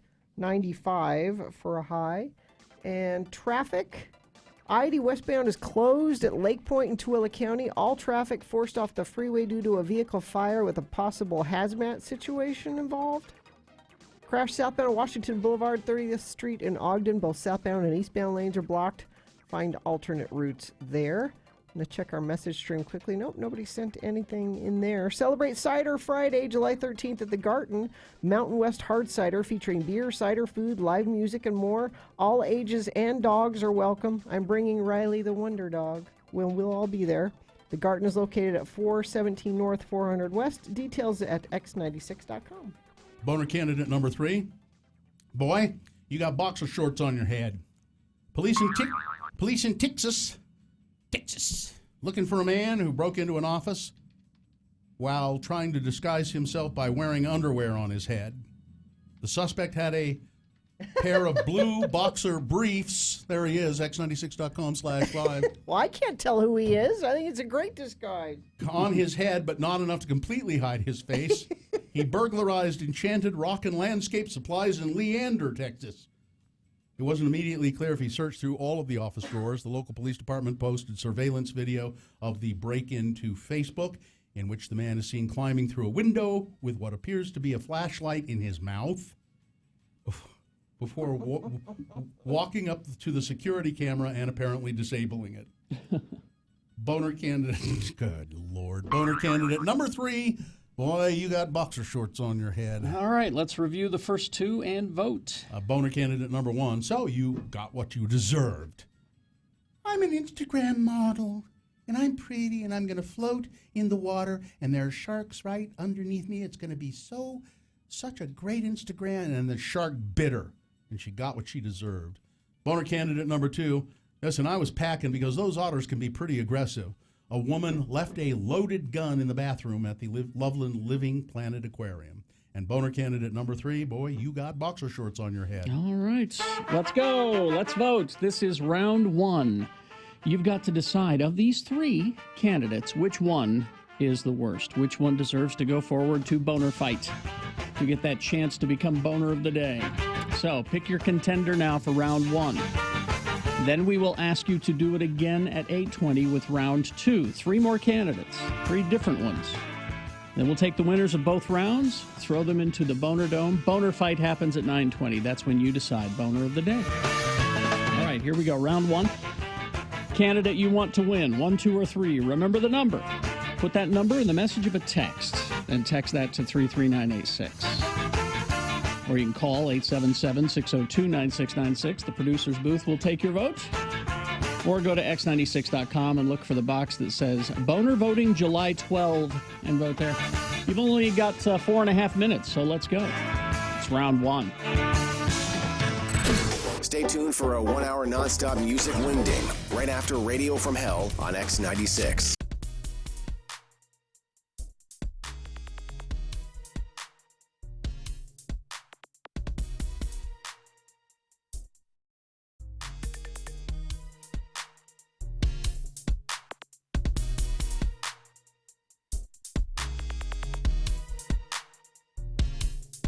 There, you've reached the offices of Carrie and me, Bill, the Radio from Hell guys. And if you have anything to say to us, we're not picking up, so wait for the beep. All right, punch in the code. We should change that message. Yeah, tell it what we want to do. It'll rewind Better man. and play back I our wonder if anybody's messages. called me. All right, let's see. Add it. Oh, there's one. Hello, Bill. It's me, your mother. My mom. Now, Hi, Mom. you know that I don't mind you staying here at the house with me and your father, Thanks, but Mom. you've got to stop hiding the cat. What? Bill, if you're there, you'd better pick up. Bill? Are you hiding? Where did you put that damn cat? You little bastard, where did you hide my cat? Would you give her back her cat? Carrie, this is Bill.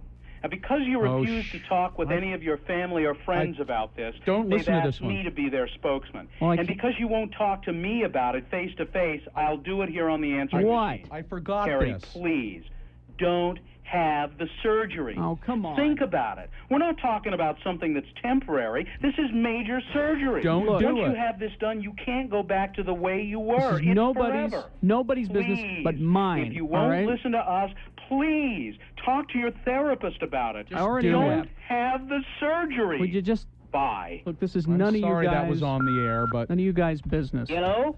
hey, it's my dad. Bill? It's me, That's Warren. Warren. Yes. I'm your father. Father. Yeah. Now, I know I don't talk very much, but I'd like to say that I'm really grateful that you've done something with your mother's cat. I really don't care for that cat. He doesn't like the It's cat. always trying to sleep on my face and suck my breath out. That's true, actually. I wonder what he's eating there. Jeez. Hello, this is Dr. Stevenson's office calling for Carrie Jackson. Oh. Mr. Jackson, I called to tell you that OR has been scheduled for your surgery. Oh, good. The operation will be January 23rd. That's a Monday. Hey, come on, Report to Carrie. hospital check-in at 12 noon. 12 noon. Surgery is scheduled for 2:30 in the afternoon. Okay. Your estimated hospital recovery time will be about a week, You're a depending on dope. how fast you Hey, heal. shut up, If you have all any right? questions, please call us You're here a at the dope doctor's to do office. it. This is Thank you. nobody's business but mine. You're a all dope to right? do it. Hello, Mr. Allred.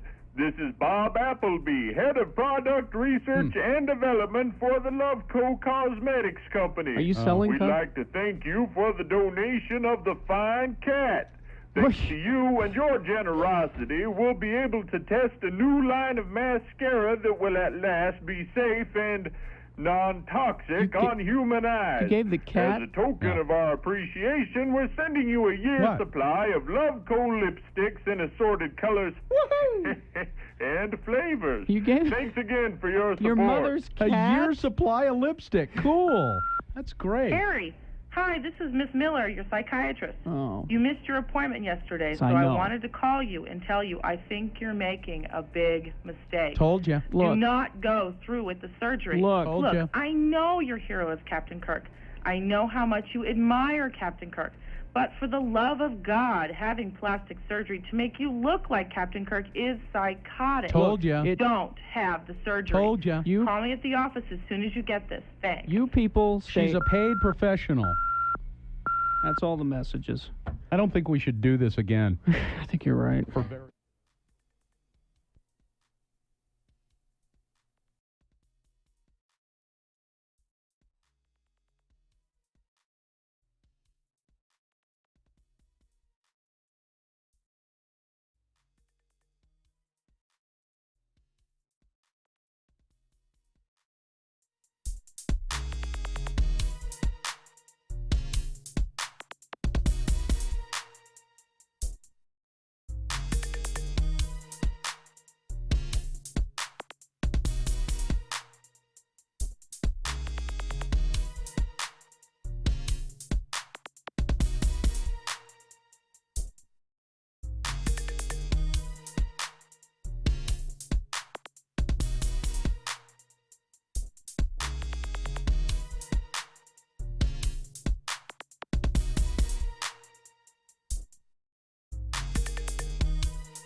Radio from hell came from working in a spider-infested, dusty old studio with substandard equipment in Ogden. Now, Carrie, Bill, and Jeana have a big, fancy studio in beautiful downtown Salt Lake. And they still find things to bitch about. X96. One of our talents. Before we award round one of our boner votes, Yes, sir. I think we should remind everyone about tomorrow night. The cider event. The big cider party. Mountain West Hard Cider will be there tomorrow, starting at 6 o'clock. They have this, 6 p.m., they have this beautiful cider beer garden that they've It's built. a really large outdoor area. It's got a full bar. Yeah. So they have the cider and they have the Red Rock beer, but then they have a full bar. And they have a stage. Yeah, it's right next to where they make the cider. And the cider is delicious. Oh, by it the way, is, the Mountain yeah. West hard cider. Yeah. It's and great. and Yes. Red Rock beer. Right. Yes. Yeah, That'll Gina be said there that. as I well. said that. And your kids, Food trucks. ice cream, and I'm bringing my pup. and you can bring your kids because Yeah. it's not a I can't Yeah. remember the last time we had an all ages mixer. Gathering, yeah. And it's a big place, too, so that's why we're not taking, sign-ups or anything. And they're And live music, right? Yep, live music from Minx from 6 to 9, and there's not going to be monsoonal weather tomorrow night. That's No, gone. that's so it's just gone. going to be a nice evening in downtown Salt Lake. Mm-hmm. What's the address? It's on 417 North, 400 West. Yeah, it's a beautiful place, really, the garden that they built there. So tomorrow night, join us, starting at 6. You don't even have to find a babysitter. Get there. All right. Boner brought to you in part by. This morning's Boner, yes, brought to you in part by salmon pesto pasta. So Is it leftover the salmon? leftover, and it tasted great. And congrats, you made it to another Thursday. Celebrate at Gracie's this evening with live music from the soulful, folksy stylings of Michelle Moonshine from 7 to 10. Like Gracie's on Facebook for updates. Adults only. So Boner candidate number 1 was, so you got what you deserve. Instagram model attacked by sharks because she was, posing with sharks in the water. And Boner candidate number 2, listen, I was packing because those otters can be pretty aggressive. A woman left a loaded handgun in the bathroom at the Loveland Living Planet Aquarium. She may be charged. And Sim, if you're listening to the show this morning, Mr. Gill, charge her. Yeah. And Boner candidate number 3, boy, you got boxer shorts on your head. Cops are on the hunt for a burglar who was spotted wearing a disguise of, this is in Texas, not much of a disguise, but he attempted to conceal his identity by putting blue boxer shorts over his head. No word, by the way, on whether they had been freshly laundered or they had been worn. Jason won the Gracie's gift card, and the winner, do you want to speculate on the winner? I'm going to say the gun. You would be correct. It's Oh. the local one. It's local, and I know our liberal audience. Yes. Boy, speaking of liberal audience. Oh, anyway, so that's the winner of round 1, Boner voting. That will now go to Boner Fight at 9:20. It has, right now, a 50-50 chance of becoming Boner of the Day. It has to go up against the winner of round 2. That happens at 8:20. We do that again with 3 more candidates, 3 new ones, and then we'll do it. All right, there you go. Yeah. Speaking of adults, Spencer Cox, the lieutenant governor, I meant to do this yesterday. Yes. Happy birthday to the lieutenant governor, Spencer Cox. Did you see Lin-Manuel Miranda wished him happy birthday? That's what reminded me that I should have said it yesterday. That's pretty awesome. Yeah, so he's now closer to adulthood. Spencer Cox is. But speaking of liberal audience, I think I've started to drink, I hate saying this, some liberal Kool-Aid that I thought I would never drink. What's that? I kind of have started to like Oprah. Yes. Now, I've never been a fan in particular. But I have to confess, I've never watched much Oprah. And when I did, the idea of Oprah. Yeah, and when I did, it was usually I see that dumb, you get a car, and I go, God, please. I just, and the Oprah, man, and the excess of Oprah. And by that I mean, Oprah's favorite things. That it just bugs me. I don't care for that. But she's a very good interviewer, and so I've got this new podcast app that I was trying out, and actually I'm going to, I think, move to from the one I had been using. I think this one is called Castbox, and anyway, up pops this podcast called Super Soul, and I look at it and it's Oprah Winfrey. And I don't know why I did it, but I was going to say that it's your instincts would immediately. Well, I hate the title. If I'm Bill Allred, I'm not. Yeah, it's Oprah's Super Soul Conversations, and she talks about soul and heart, and I don't know why I did it. Her idea is I was on vacation to get at the heart of somebody. Yeah. I want to get inside you and figure out who you really are. Your spiritual side, your intellectual side. Yeah. And the first one I listened to, and again, I don't know why I listened to this, 2-part interview with Tom Brady, the New England Patriots quarterback. Again, these are all So even me, these are things I'm like, nope. So with the Tom Brady, I think what caught my eye was he has a book out, and it's about, you have to admire him for being 40 years old, being a quarterback, and being about as fit as a human being can be. Yeah, people want to know how he How did do it. you do this? How do you keep in shape? And how do you win the way you win? And I was kind of curious. That's what, not because it was Oprah, but because I was kind of curious about Tom Brady and listened to it. And it was a terrific interview. She asks great questions. And I don't know if she prepares the questions herself. I think she probably has a staff that helps her out with stuff. But she listens, and you can tell she's not sticking to any kind of plan or anything like that. But she has interest. She asks interesting questions and gets people to respond in interesting ways. And so I started listening to some of the others, and the next one I listened to was Amy Schumer. Oh, that'd be a good one. Yeah. Now, but this reminds me of why I don't like Oprah. She begins the Amy Schumer interview with, "Amy Schumer." Oh my God! Yeah, I don't like it when she really. does that either. And she does this fairly often. Hello. I don't. That's not. She. Just stop that. But let those go. Yeah. That's when you hit the fast forward 15-second button. But then I listen to. And I don't know, now this is also a TV show, right? Yeah. This is just the audio I'm listening to from a TV deal that she does. It's not TV, it's all online. Is it all online? Stephen Colbert. And really, really solid. Now, Jeana sent me this one. I haven't had a chance to listen to it yet. Please do. It's on busy. my Facebook page if people want to go. It's 20 minutes. It's not that long.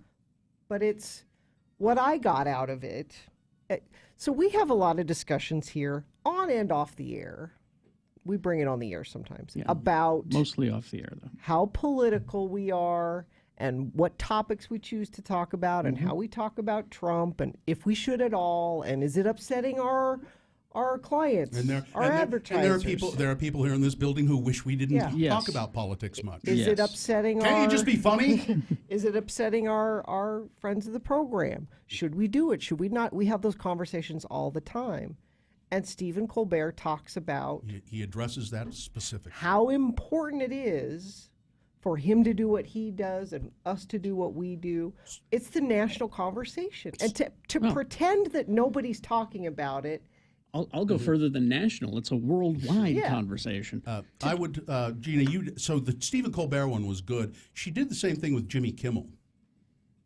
And she kind of ask him the same thing, essentially? Yeah, she kind of blows smoke up people's because she talks to Stephen Colbert like, oh, you are, I watch you all the time and know. And she did the same thing with Jimmy Kimmel. I just can't go to bed without watching you. And same thing, so it's a little, but Kimmel, the Kimmel interview was, I thought, even better because of his. They talk about the same thing. Yeah, right? pretty much the same thing about being a talk show host, national TV, and how.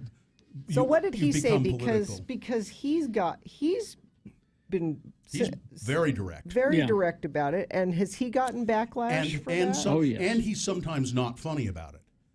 Colbert is almost always, it's all jokes, but it's very pointed. Sometimes Kimmel, it's not jokes. He just looks at the camera and says, "This is..." Which I really admire. He has gotten backlash. He said, I won't stop, and I did, and I've had people tell me to stop, and yes, we've lost some advertisers. I can relate. But he said that, but ABC has stuck with him. Oh, good. And he says, but what I've really lost is I've lost some listeners or viewers. And he said that the very staunch Republican viewers. He said there are polls, and they poll people, TV people, about all kinds of stuff.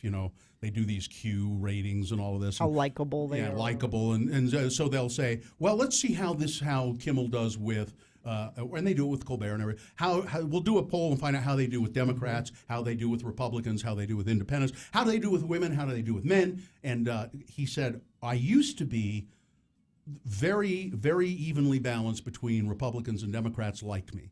And Republicans seem to like me quite a bit. Recent polling shows they don't like me anymore. I've lost Republican viewers.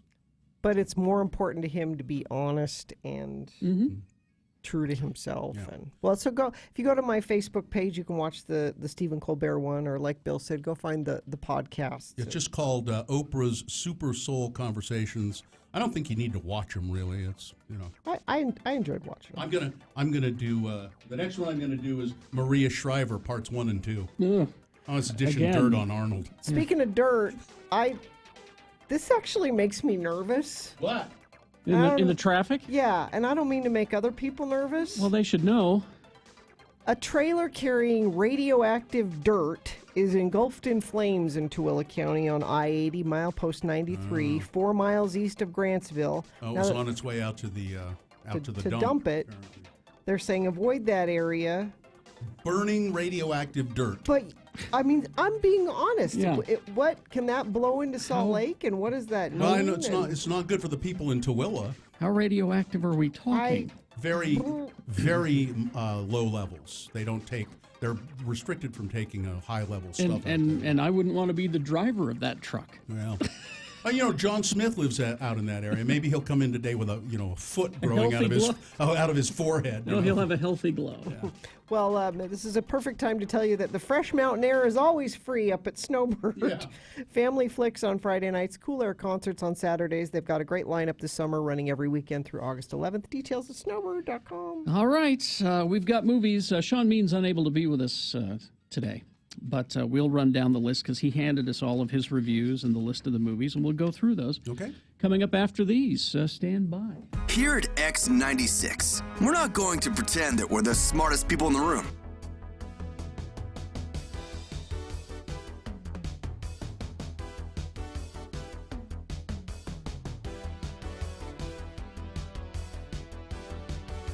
My grandpa never said that. What was that all about? Fine, I won't say anything. No, we're not saying don't say anything. We're trying to. For how many years have you been here? We're trying to still teach you. Please say things. But, wait for a break in the sentence. When someone is in mid-sentence, you don't start talking. I might forget what I was going to say. There is that. There is that. There's an unplanned course change being fed into the instrument, sir. The minute it comes to me. No, Leanne, we're not going to stop being mean to Jeana. Go away. I'm not answering that call. Well, no, let me talk to Leanne. Hi, Leanne. How are you? Hi, how are you? Now, Leanne, have you been listening this morning? I have. Yeah, I don't think of being particularly mean to Jeana. Well, okay, you guys are always picking on her at some point. You have to be nice to her. Why? I might cry. Yeah, see? I think... Don't make Jeana cry. Okay. Leanne, you and Jeana are single-handedly putting women's rights into the Middle Ages. All right? You fight like hell for equal rights to work just like the men, and then you get here and expect special treatment. No, it's not special treatment. It's called don't be mean. Yeah, that's what I'm saying. That's special treatment. Don't be mean. Don't be mean or you might make her cry. You have to understand Carrie's mean to everyone. Yes. Thanks, Leanne. Thank you, You're Leanne. welcome. I love you guys. See you later. Oh, my God. Michelle. Hi, Michelle. Hi. How are you this morning?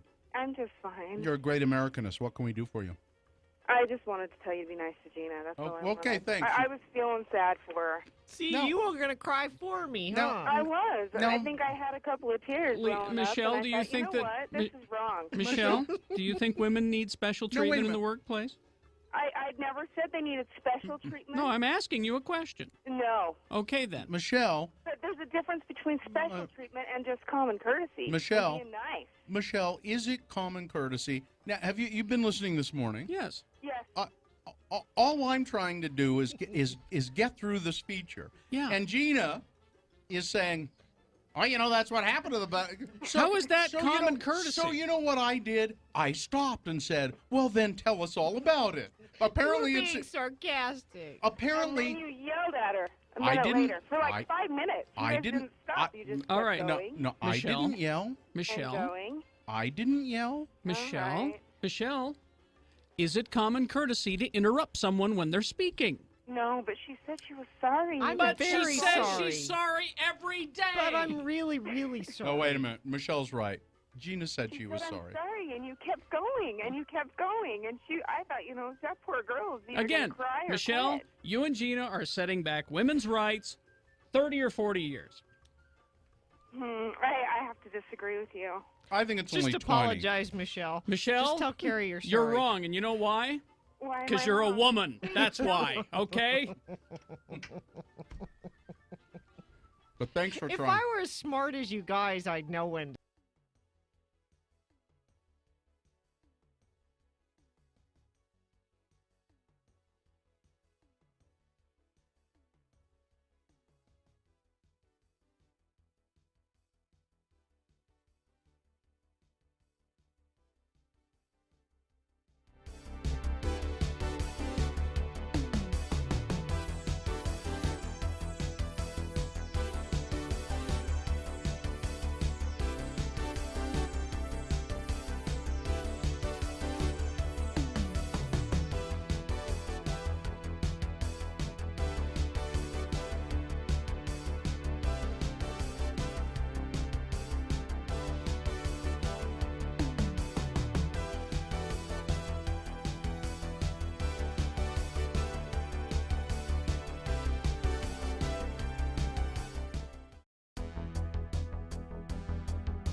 News with Kerry Jackson on X96. I saw a picture of Mike Pompeo standing on stage with Donald Trump, and he looks like a bag full of wet socks. He's just like, ooh. Anyway. Yes. Talking movies. Yes. If you're a fan of the summer blockbuster movies, come in and pick up stories featuring your favorite characters. Dr. Volts has a huge selection of graphic novels starring Deadpool, Ant-Man and the Wasp, Han Solo, and more at Dr. Volts. All right, Sean Means is catching a flight this morning, so he can't be with us. But he did send us a list of all of them, and there's a lot of them that are opening this week. So, as we usually do, we'll start with the artsies. We'll go from worst to first, and Sean has rated all of these. He's seen all of these. And the artsies seem to be the winners this week. Yeah. Lots of good artsies. 3 stars for Church and State. To Utah one. A surprising federal court ruling in 2013 legalized gay marriage for Utah, triggering a fierce battle in a state where Mormon church values control the legislature and every aspect of public life. I wish you could see the. I'm on the Salt Lake Film Society website and see the slfs.org. Yeah, see the image that if you guys can maybe grab that goes with this movie. It's the temple, downtown Salt Lake Temple. and then underneath it, the Capitol dome sticking down, and then it's all ringed with the gay pride-like colors. It's pretty interesting. This I'd be interested to see because we lived through it. Yeah. Let's see. The Night Eats the World is the next one. By the way, he gave Church and State 3 stars. 3 stars, yes. The Night Eats the World. After waking up in an apartment the night after a raging party, Sam comes face to face with his new reality. An army of zombies have invaded the streets of Paris. Wow. Hey, a Parisian zombie movie, huh? Ooh. He is one of the lone survivors. Petrified with fear, he barricades himself inside the building to survive, and he wonders how long he can last in silence and solitude. The answer comes when he learns that he's not alone after all. Is there a girl? I'm watching the trailer for this. I can't hear the sound, but it looks pretty bleak. Well, he's the lone survivor. Those Parisian zombies, they go, escargot. They don't want escargot. The Night Eats the World. He liked it enough to give it 3 stars. Oh, this is interesting. A re-release of Yellow Submarine.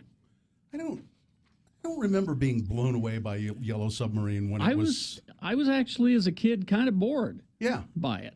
That's kind of what I remember. But it's got great music, and as I got older, I was saddened to learn that the Beatles did not voice their characters.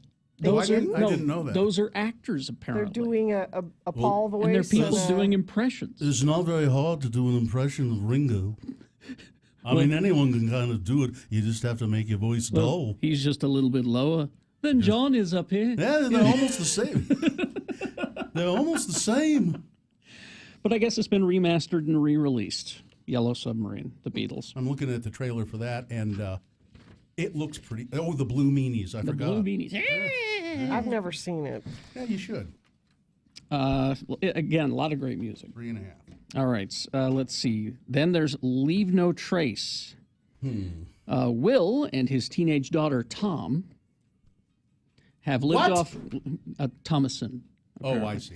Have lived off of the grid for years in the forest of Portland, Oregon. When their idyllic life is shattered, both are put into social services. After clashing with their new surroundings, Will and Tom set off on a harrowing journey back to their homeland. Well, this could be pretty good. Ben Foster. Oh, I read a review of this elsewhere in the New York Times. Yes. They loved it. Well, he gave it 3.5 stars. Yeah. Foster was in Hell or High Water, you know. Oh, yeah. God, he was good. Mm-hmm.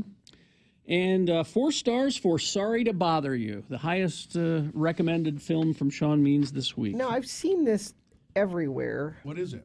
In an alternate present-day version of Oakland, black telemarketer Cassius Green discovers a magical key to professional success, which propels him into a macabre universe of power calling that leads to material glory. But the upswing in Cassius's career raises serious red flags with his girlfriend, a performance artist and minimum wage striver who's secretly part of a Banksy-style activist collective.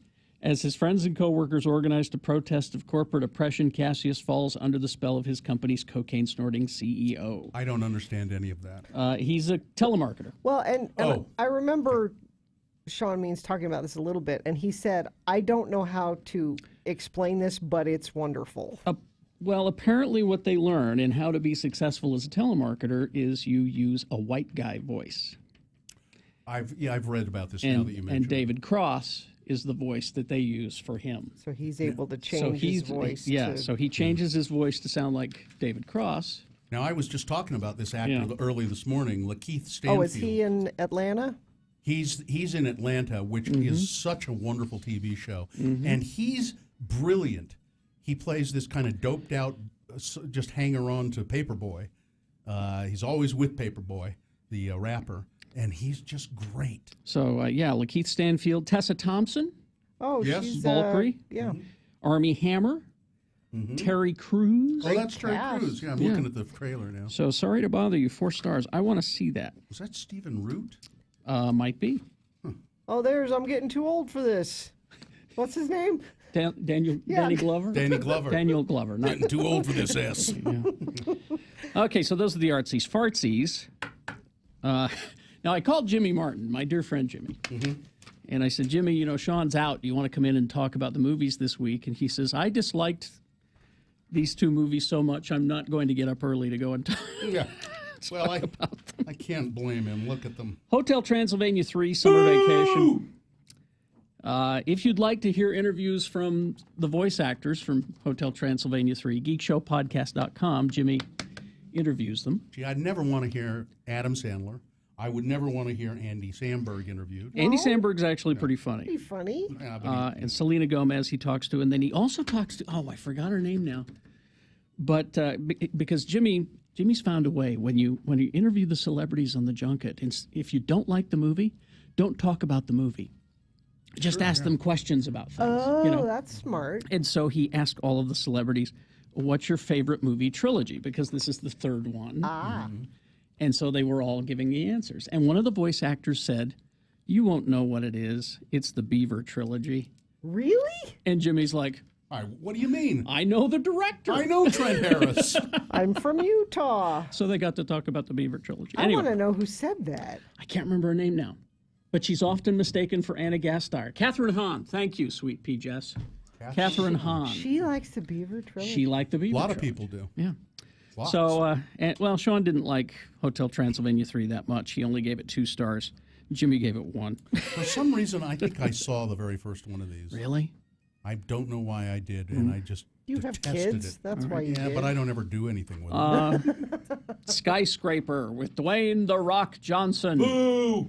Global icon Dwayne Johnson leads a cast of Skyscraper, former FBI hostage rescue team leader and U.S. war veteran Will Ford, who now assesses security for skyscrapers on assignment in China. China! He finds the tallest, safest building in the world suddenly ablaze. What? And he's being framed for it. Well, what are the odds? A wanted man on the run, Will must find those responsible to clear his name and somehow rescue his family who is trapped inside the building above the fire line. I bet he does it all. And he's missing a leg. Or part of a leg. Part of a leg. Whose is it? His leg. Oh, one of his legs. Yeah. I used to have this leg with me, and I... The Rock is so method, he'll pick a different cologne for every role, but he will not have his leg removed. No. He won't go that far. He shouldn't do that. Well, 2.5 stars yeah, for it looks Skyscraper. like You got to go. Sean didn't hate it so much. He didn't hate it so much, but if you look at, as chat room was pointing out earlier, if you look at Dwayne Johnson's IMDb page, there's maybe, he's in a lot of movies. Yes. There's maybe 2 that that are really good. Yeah, and he is very charming. He's just so charming. I don't know why he... I was pleasantly surprised with Jumanji. You're getting a sequel. My kids wanted to go see it. I went, all right, we'll go see it. I was pleasantly surprised. Not only are you getting a sequel to that, and speaking of Dwayne Johnson, he is the star of the Jungle Cruise movie. Oh, God. Not to be confused with Jumanji, Based on it's kind of the same. Based on the Disneyland ride. Not to be confused with the Haunted Mansion movie. Not to be confused. Not to be confused with Pirates of the Caribbean. The movie. You want to run down them quickly, and then we have a giveaway. Church and State, 3 stars. The Night Eats the World, 3 stars. Yellow Submarine re-release, 3.5. Leave No Trace, 3.5. Sorry to Bother You, 4 big stars. Hotel Transylvania 3, 2 stars. Skyscraper, 2.5 stars. X96 is proud to welcome 30 Seconds to Mars and Walk the Moon to USANA Amphitheater on Saturday, July 14th. That's this Saturday. Oh, what? Really? Tickets are on sale now at all SmithTix outlets and SmithTix.com. Now I'm going to give you a keyword. This is a chance for you to win tickets to the show. Now, if you want more chances to win, go to X96.com. But for right now, text the word fantasy, FANTASY, fantasy. Text that to 33986. All right. Whoever wants to go first. I've got the boner candidates here. Well, we have the music. So I-80 westbound is closed at Lake Point in Tooele County. All traffic forced off the freeway. There is a vehicle fire with a hazmat situation, some radioactive dirt. Can somebody find out for us, the producer's booth, or maybe somebody listening would know, how serious a problem is it to have a truck full of radioactive dirt on fire? I need to know how much I need to worry about What this. hazard does that, if any? That's traffic. Brought to you by, when life feels like it's crashing down on you from above, Lifetime Roofing is here to offer you peace of mind. In that home of yours, you and your family have your own personal fortress of reassurance. Roofs at Lifetime Roofing are simply better than everyone else's, period. All right, here are your boner candidates coming up for round 2. Boner candidate number 1, help. Boner candidate number 2, Your death is a breach of contract, madam. And Boehner candidate number 3, Papa is no longer in the house. All right, so we got round 2 of your Boehner voting coming up, along with Big Boy News and Opinioendo after these. I wonder if that accident out there, they could call the advocates to see if they... No, Well, probably not. if you've been in an accident... Of radioactive dirt. It doesn't have to be something that serious. No. But if you've been in an accident and you've been injured and you have insurance, or the person that hit you has insurance, and you think, well, that's fine, insurance will just take care of it. Do not trust them to just have your best interest at heart. The advocates specialize in injury cases, and they'll help you file a claim, get you to a doctor, and, of course, get you a fair settlement for your injuries. Give them a call at 801-355-5550 for a free case evaluation with an attorney, 24 hours a day, 7 days a week, with an attorney on the phone. And it, again, free.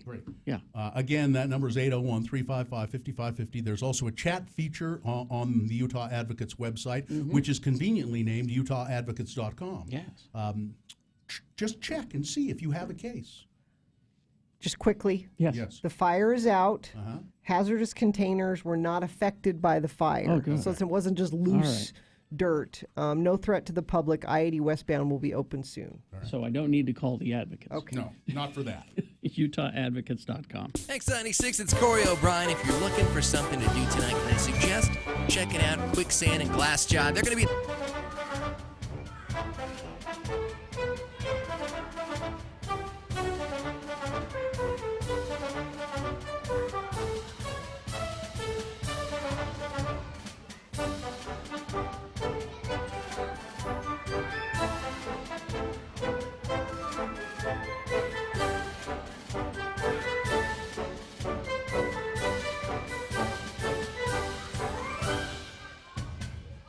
I will read it to you. It looks to be typewritten. Yes. Wow. Typewritten, actual letter dated the 9th of October. Nice. You're a lucky girl. Don't you wish you got more letters? Oh, you bet. Actual letters? I sure do. The only thing that could make that Email better... doesn't sound like this. The only thing that could make that better is if that had been handwritten. That's true. Oh, that would have been really special. Jeana, I would ask you to think about a time before cell phones, blogs, Facebooks, and Twittering. Back a time when people actually wrote letters. A simpler time. Yeah. We raised our kids in the physical world. Yeah. We threw our money away on frivolously silly things. We pursued tangible hobbies, or at least had fun playing. We traveled where we wanted to, when we wanted to. The world was ours for the taking. And we had meaningful conversations with people who were important to us, either face-to-face or on the telephone. Is this from your first boyfriend? No. Those people, if they judged us at all, were polite enough to do so in a way that led to improvement. Okay. What has changed? Nothing, of course, but the perception is now that we have to record or display every aspect of our lives and activities and do it as quickly as possible. Twitter. Does it really matter if you learn that someone took our kids to the park last Tuesday? No. Are a million meaningless opinions any better than a few well-considered ones? No. Must you change your life to fit into the false standard propagated by people you don't even know? No. Of course not. The most dangerous trap to fall into is trying to be someone you're not, for whatever reason. For the love of all things irrational, Jeana, just be yourself. It's what makes life worth living. Stop twittering. Sincerely, Martin Noonzert. P.S. Your bio on the X96 website is not up to date. As I like to say, any clod can have the facts, but having an opinion is an art. I guess I need to update my bio. You know, you should scan that letter and put it on our website. Yeah. I should blog and Twitter about this letter. Tweet. A blog and Twitter. Tweet. I'm sorry. If you use Twitter, you tweet. You tweet. Why can't I Twitter it? That's something that you should do in the privacy of your own bedroom. Okay. It's true. When your husband's out of town. Some more letters. I want more actual letters sent through the mail. Well, give your address. 515 South, 7th East, Suite 1C, Salt Lake City, Utah, 84102. If they're handwritten, it's even better. Or even better, if they're words cut out of magazines and pasted onto it. That's great. Let me just say this to people writing letters to Jeana. You may write them. You won't get them. She will. No. You're not going to take the time to return them. No. Yeah, email's a lot easier to answer. And Yeah. But go ahead, send her letters. Try not to use words like nonplussed. Okay. I know nonplussed. Now you.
To 9696 or text us at 33986. Message and data rates apply. Remember that info because you will need it here in about 15 minutes to vote for round 2 of Boehner of the Day. Well, this is round 2 Boehner voting, but it leads all up to Boehner of the Day.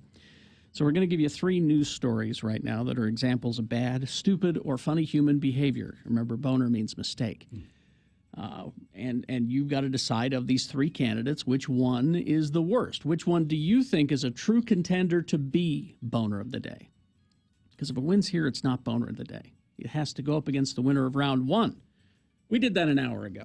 We did? Yeah. That's old news. Huh. That's old news. I got to go back and revisit that. But we do have a winner, and that winner will go up against the winner of this round. We put them both into the Boehner fight at 9:20. That's when Boehner of the Day is decided. So pick your contender here. 2 candidates now, then a third after the news. Once you've heard all 3, then you'll vote. One of you lucky random Boehner voters will, in fact, receive a Fat Cats gift card.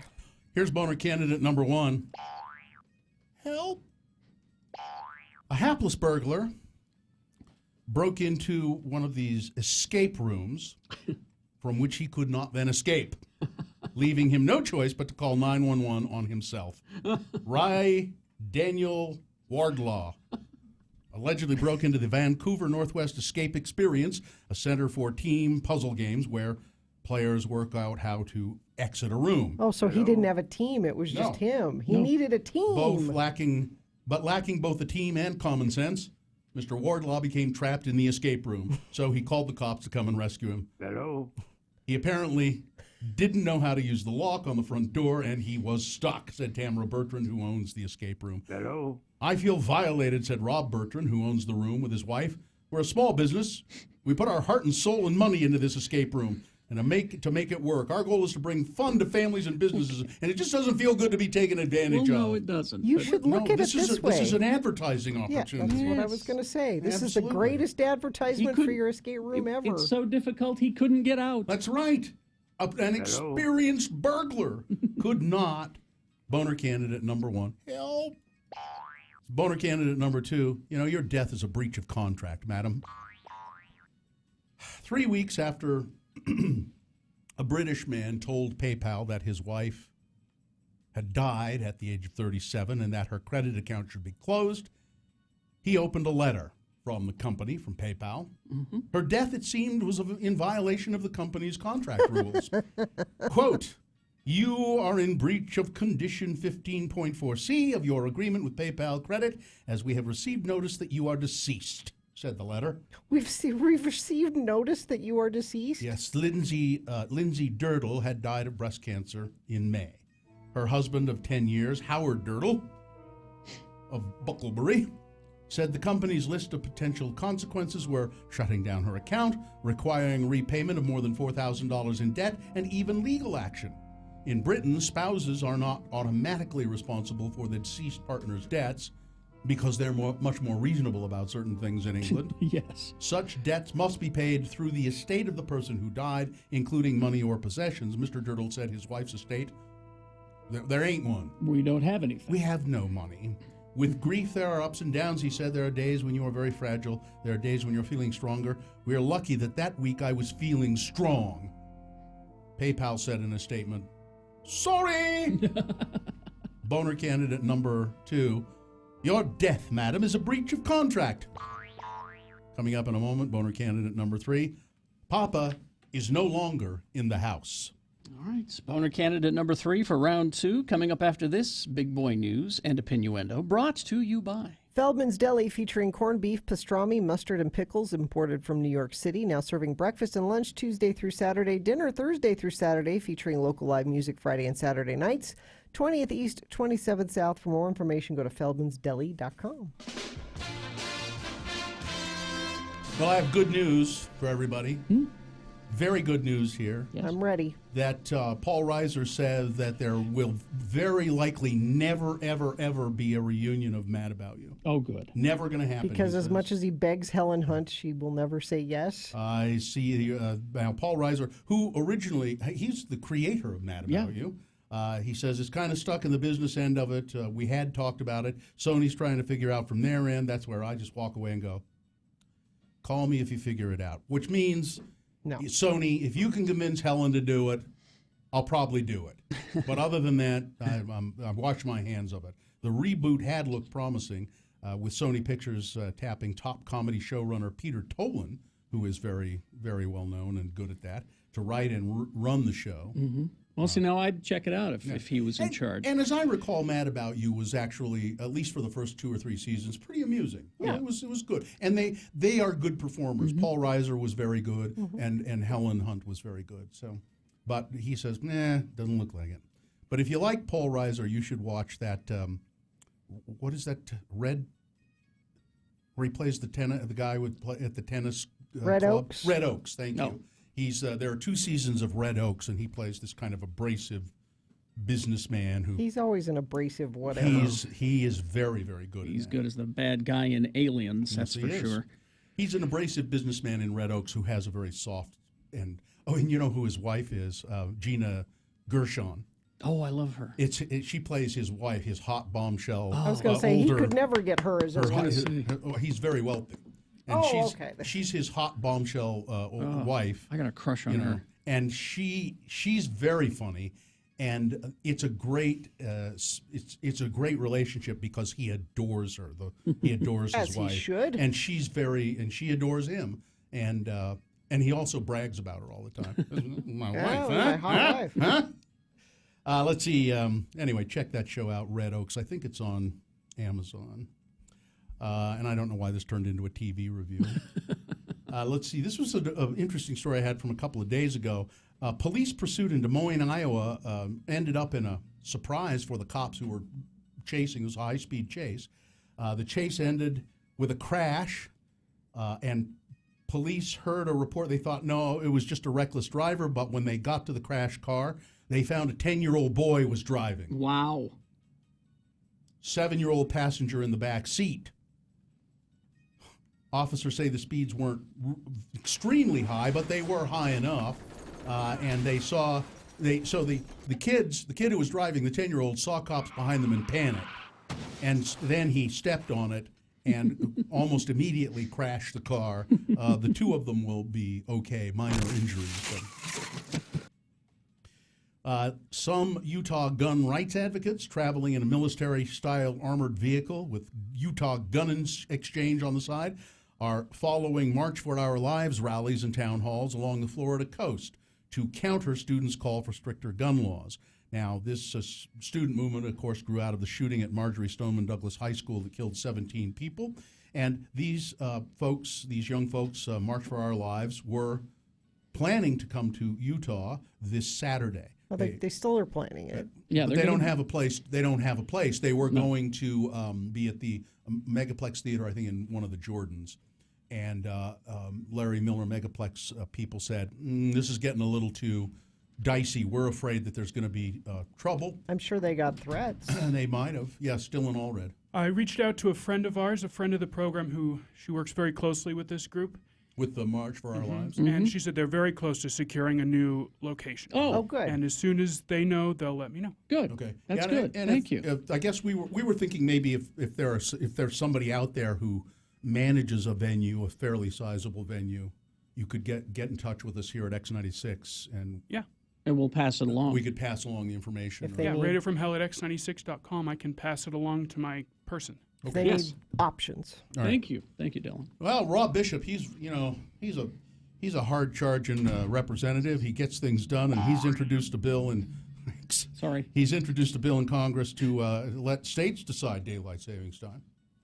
Because daylight saving time. It's a states' rights issue. Daylight saving time is a states' rights issue, and I can think of nothing better than having some states on daylight saving time and some states not on daylight. They can already do that. Yeah, they can. Any state could vote to not I don't believe Arizona is on daylight This is saving time. a waste of time, Rob Bishop. No, come on. It would allow states to determine if they want to spring forward or fall behind. They already can. The Daylight Saving Act simply allows the states the freedom to pursue one of three options. The bill will not force any action or compel a state to take. Listen, what is he talking about? I need something to do. Hawaii and Arizona don't. Yeah, I don't. You can do it now. This is not a problem. You know those search warrants that the Utah Attorney General issued to seize products and things from pawn shops. We talked about that on Monday. They also seized a lot of cash. And as it turns out, you know who owns many of these pawn shops? Yep, I know. The Kingston family polygamous clan. The warrants show that besides seizing suspected stolen property at businesses operating under names such as Extreme Pawn, Sportsman's Pawn, or Sportsman's Fast Cash, the Utah Attorney General's office got a judge's permission to receive $28,000 in two accounts at a credit union. The warrants give no indication the Utah Attorney General is conducting a larger investigation into the Kingston group, known as the Davis County Cooperative Society. The pawn shops are owned by members of the group, public show. The ties are not discussed, though, in the search warrants, but I think that's an interesting indication that they may perhaps be looking into more of an investigation into the Kingston, which some people allege is more than a polygamous group, it's a crime syndicate. Yeah. That's an allegation. Now, maybe I shouldn't talk about it. I've heard. I won't. Be careful. Representative John Curtis, down there in Utah County, said during a congressional hearing Wednesday on China's trade practices that the looming trade wars over tariffs ordered by President Trump is hitting Utah companies hard already. Yep. The worry in Utah is the path is littered with dead companies along the way, Representative Curtis said, citing the unpredictability of the impact of imposing a list of tariffs. China is expected to retaliate for the tariffs, a 10% assessment on a wide range of products, including fruit, rice, shrimp, frozen pork, baseball gloves, quartz, electric vehicle batteries, machetes, birds' eggs, pet food, and cigarettes. Where will it end? Curtis said. Or asked. China's predatory trade and investment strategy is the hearing that they were doing. The answers were not encouraging. William Reinsch, who holds the Skoll Chair in International Business, says, this reminds me of two 8-year-olds having a staring contest waiting to see who's going to blink first. Yep. Bacteria has sickened, and Jeana wants me to know this because she thinks that you can get E. coli from ziplining. You went ziplining? In Costa Rica. Tennessee authorities say E. coli caused the sickness that affected more than 500 people at a zipline attraction in Tennessee. 500 people. Gil Harmon is the assistant director of the East Tennessee Region Health Department. He says that water samples from at a zipline. The zipline did not give people E. coli. They were all at the zipline. Drinking the water. Yeah, I shouldn't have done that. using Climeworks on online sales records to match 2,901 surveys to patrons. They have learned that 548 of the 808 respondents say they're sick. You know why I don't have E. coli? You don't go ziplining. No. Never been ziplining. That's it. Somehow thinks that, yes. And I have a list here of states that are home to the most psychopaths in the nation. Well, the most psychopaths in states. Would it be number one? Would it be the most? Would it be the most populous state? No, no. That's a good guess. No. Now, I don't know why, but there are more psychopaths, and this isn't per capita, this is just numbers of psychopaths, in Connecticut than any other state, followed by California, New Jersey, New York, and Wyoming. So we got psychopaths just north of us, lots of them in Wyoming. Yeah, I believe it. Beware. Totally believe it. All right. Sports, weather, traffic. Sports. Sorry, England. See you later. Sorry. It's Croatia and France on Sunday in the World Cup.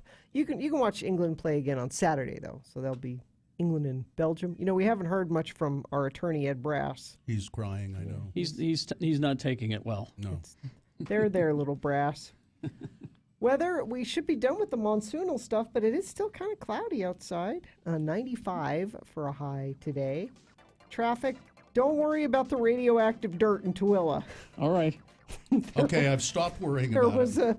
There was a semi hauling radioactive dirt on fire in Tooele, but they have put the fire out, and apparently the containers where the dirt was weren't affected by the fire. Apparently, or really? This is just right. what I'm told. The right lane is now open. This is westbound I-80 throughout Tooele. Left lane is still closed, and I think the fire is out. That's traffic. Get ready for summer vacation with Power Travel Rewards credit card from Security Service Federal Credit Union. Earn 3 times the points on gas, travel, and dining with Power Travel Rewards, subject to credit approval. I could probably have Ed cheer up. It looks like they're showing a Conan movie at the Tower Theater, their late night series. So maybe that'll cheer him up. I'll get you the details, Ed. Here's Boehner candidate number 3.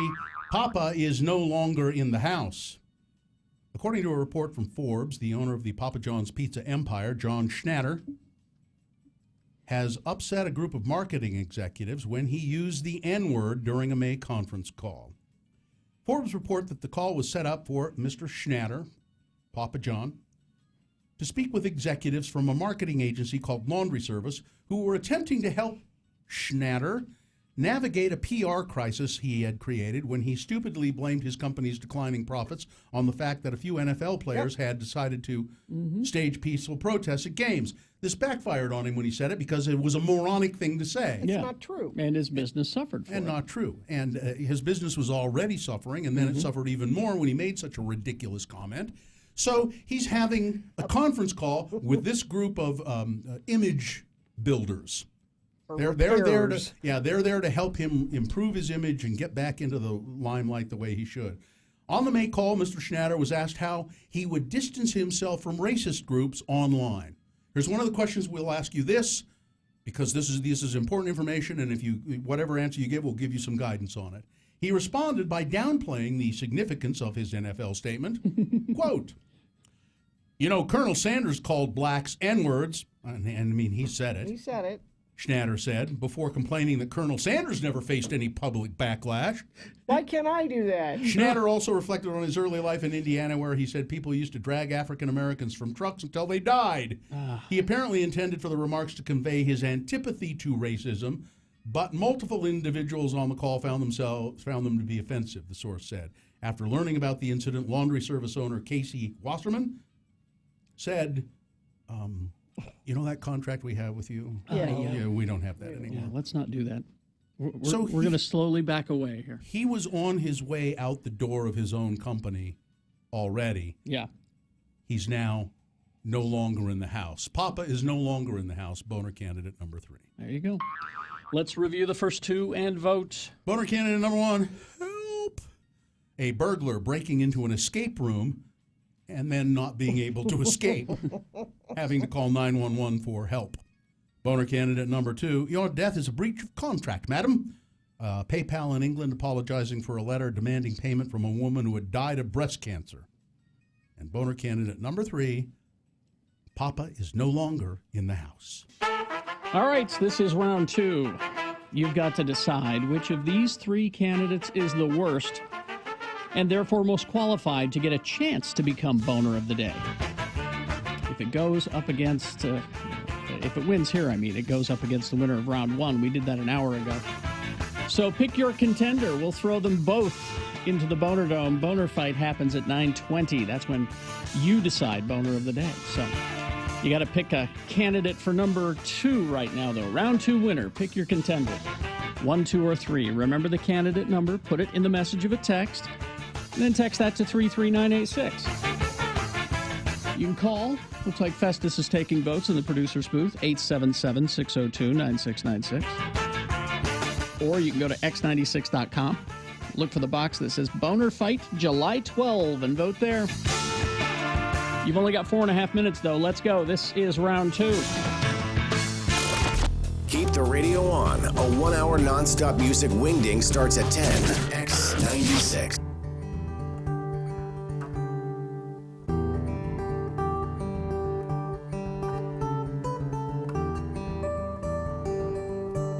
I made a big mistake.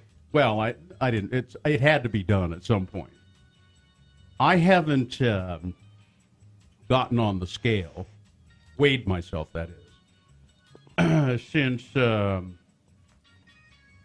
I had some back surgery to relieve some pressure on, excuse me, on the nerves in my back, and that has made it difficult for me to. Well, it's made it impossible for me to do any exercise.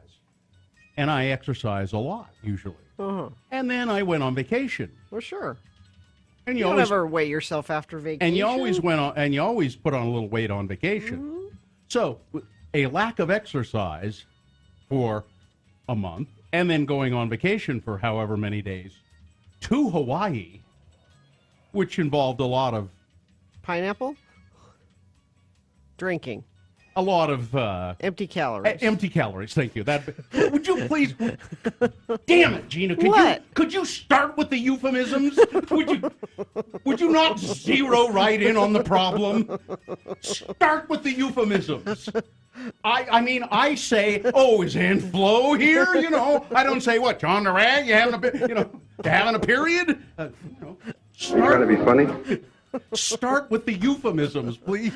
Before the reality? Yeah, don't let the reality just don't smack me in the face with it, please. So 10 pounds since the last time I weighed myself. So in a month you gained 10. I think I'd have to look and see when that surgery was. You don't look like you've gained 10 pounds. Oh, I sure feel like it. And I don't? Really? No? You look fine. I think you always say that though. Because I don't know, why does she always say that? Because I don't think it's true. I'm sorry, I was chasing down things that we have to take care of here. I'm, trying to fix the show. That's all. She always says you look fine. I think it's you say that either because you don't really look at me or at people, because I look at you. And I wouldn't say that about you. I didn't ask your opinion on how I look or how much weight I gained on my vacation. I didn't ask yours either. You just offered it. I didn't ask your opinion. Okay, I won't say you look fine. I start out saying something nice when I get in trouble for that. I don't think I look. I think you can tell I've put on 10 pounds. Can't you, Carrie? Jeana, watch and learn. Really? Can you tell that I put on 10 pounds? You hide it well. But you can tell, can't you? No. You can't? No. I also don't look at you very closely. I believe that. It's true. I don't look at anybody very closely. I know. I keep my head down, I do my job, I get out. I look at people too closely. Yeah, would you quit looking at me so closely? I'm sorry, how's your eye? It's better. Is it really? It doesn't. That's what you said. That's what you said when it wasn't. But now it's just crusty, not puffy. What did your husband say now that he's seen you? Did he, when he got home and looked at it, did he go, my God, why didn't you go to the doctor? No, he's still saying it's fine, so It's fine. It's scabby. I think that if you had FaceTimed him, Yeah. he would have looked at it and went, "Oh God, Yeah. Boots, No, get he in was there." he was with me all weekend, and it was fine. But so again, he doesn't look at you very closely. He just keeps his head down and does his job when he's with you. Which I'm glad that he doesn't notice I've gained weight. No, so he just that's- keeps his head down and does his job.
On X96. Oh, and on Twitter. Follow us at Radio from Hell. All right, it is 8:47. Time to award round 2 of your boner voting. And round 2 of the boner voting is brought to you in part by an artichoke. An artichoke. An artichoke. And 99-cent summer is back at Fat Cats. All summer attractions at Fat Cats are just 99 cents. Get more information and plan your visit at fatcatsfun.com. Boner candidate number 1 was help. Say a guy who broke into an escape room, one of those. I've never done them, but I don't ever want to. But he was going to burglarize the place, and then he couldn't get out. Had to call 911. It's a great advertisement for it. Boner candidate number 2, your death is a breach of contract, madam. PayPal in Britain apologizing for a letter demanding payment from a woman who died of breast cancer. And boner candidate number 3, Papa is no longer in the house. Papa John Schnatter, who's been having some problems of late, anyway, made some people mad after allegedly using the N-word on a conference call. Ned was the winner of the Fat Cats gift card and the winner of the round 2 of boner voting. Boner candidate number 3, Papa is no longer in the house. All right, there is your contender, the winner of round 2. It goes up against the winner of round 1's voting in Boner Fight at 9:20. That's when you will decide Boner of the Day. Be there. Or be square. Now, I'm not going to be here on Monday. Or be square. Or Tuesday. Or Tuesday. My husband Joe, his uncle passed away. His Uncle Neil. And most of Joe's mom's side of the family is in the Midwest, but I mean like Missouri, Midwest. But they're not Egyptians. No. They're farm people. It was a mixed marriage. It was. But Uncle Neil lived in Chicago, Oh. and he was an interesting fellow that I'm hoping to learn more about by going to the funeral. What did he do? Well, he was a ordained Methodist minister. However, his job was working in the local Jewish temple. He worked there for decades, I guess. And his funeral is going to be at the Jewish temple. A rabbi is going to do his funeral. Speaking of mixed marriages. Yeah, so already pretty interesting situation.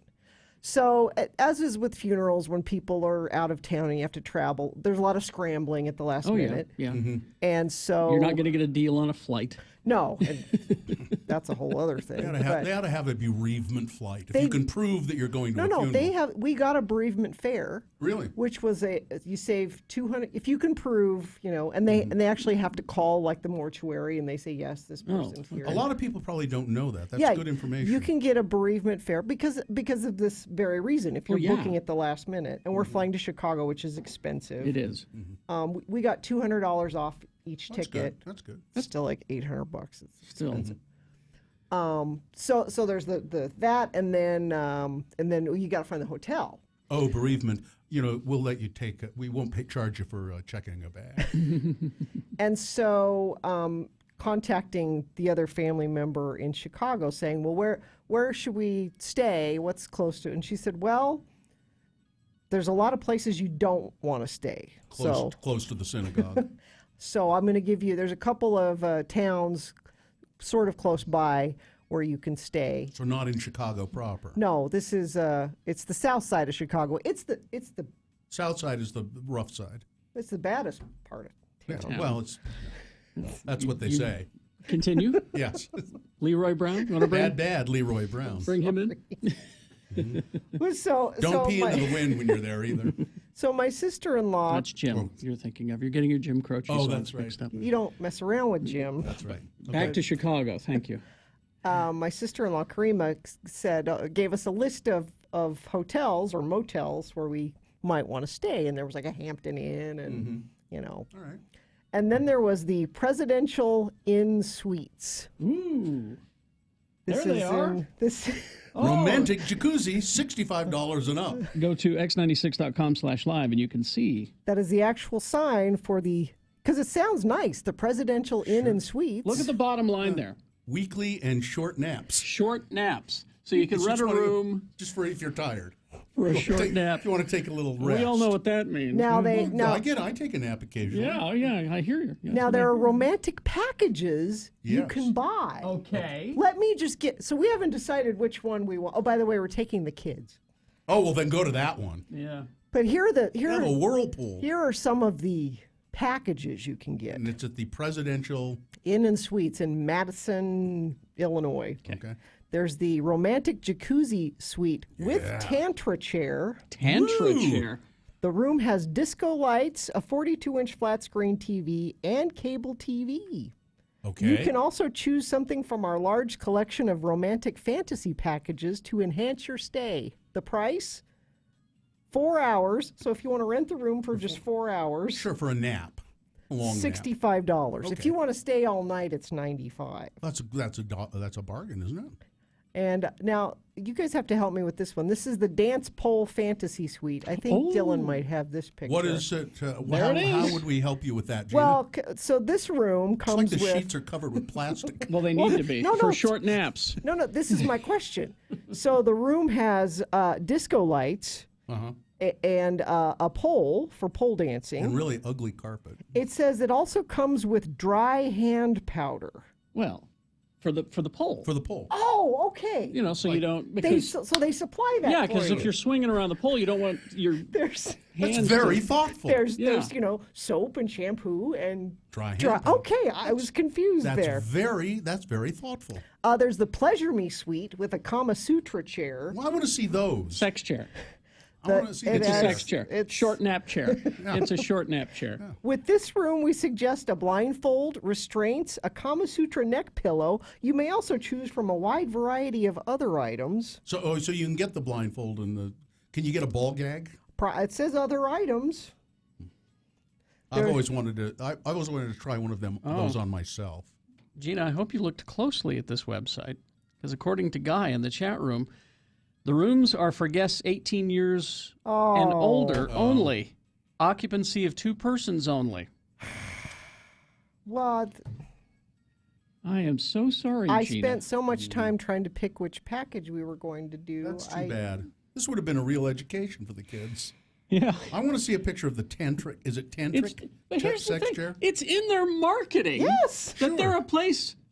It's right there. I hope that the cops are aware of this. Carrie, this is the south side of Chicago. This is Chicago. It is the what? Carrie, this is the big city. Yay! Oh, God. Look What a stupid Dylan, song. capture that and gift that, would you? We need that. Well, the south side of Chicago is the baddest part of town. And if you go down there, you better just beware Of the romantic presidential suites. Yeah, we're not staying. I have the chair here, Bill. You can come over and look at it. Yeah, let me take the it. tantric It's the short nap chair. I want to see if it's a short nap chair. You could take a short nap It's a in short that nap chair. Yeah, on my knees. That's what I mean. The beds have disco lights like under the bed, like shining down on the... Hotels.com gave them 1.5 stars out of 5. Expedia 1 out of 5. The Thank you, kids guys. would have loved that, the disco lights. Oh, that's... It's 18 and older, though. Sorry. And it's not very expensive. No, it's... Dry hand powder. Yeah. What's the short nap rate? I'm curious. Let's see. So that semi fire in Tooele County, the cab was completely burned. I guess there's quite a burn scar on the side of I-80. The road has reopened, though. The fire has been put out, and they said the containers that had the radioactive dirt were not touched by the fire, and the driver was not injured. Let's see. There's delays going up to Jordanelle, a 3-car crash. That's caused major delays up in that area. And a crash southbound I-15 near Beck Street. Cars are on the right shoulder, causing delays back to Center Street in North Salt Lake. Brought to you by the Blocks, Salt Lake's cultural core. Learn more about the Blocks, slc.com. All right. Thank you very much. All right, we got Boehner fight coming up. Boehner of the day will be decided then. And, all that and more on the way. I don't think the sheets in the presidential suite could match. No. They couldn't even begin to match. No. Brooklinen.com. This is amazing. I got some sheets from brooklinen.com, and I thought, I'll give them a try. Sheets are sheets, right? Mm-hmm. No, I learned, this is something I learned, and that Vicky and Rob, who started the company, learned. It's not sheets or sheets. There is a big difference. There are good ones and bad ones. Good ones and bad ones, and good ones make a difference in how you sleep. Start getting better sleep with the best sheets. Go to brooklinen.com. They founded this company in 2014 in April, and they found out that most bedding is marked up as much as 300%. So this is quality bedding, luxury bedding, underpriced. You have to try these. My Brooklinen sheets are the best, most comfortable sheets I've slept on. Brooklinen.com has an exclusive offer just for our listeners. Get $20 off and free shipping when you use the promo code Jackson at brooklinen.com. They are so confident that they offer a risk-free 60-night satisfaction guarantee and a lifetime warranty on all of their sheets and comforters. The only way to get $20 off and free shipping is to use the promo code Jackson, my last name, that's Jackson, at brooklinen.com. That's BROOKLINEN.com, the promo code Jackson. These are the best sheets ever.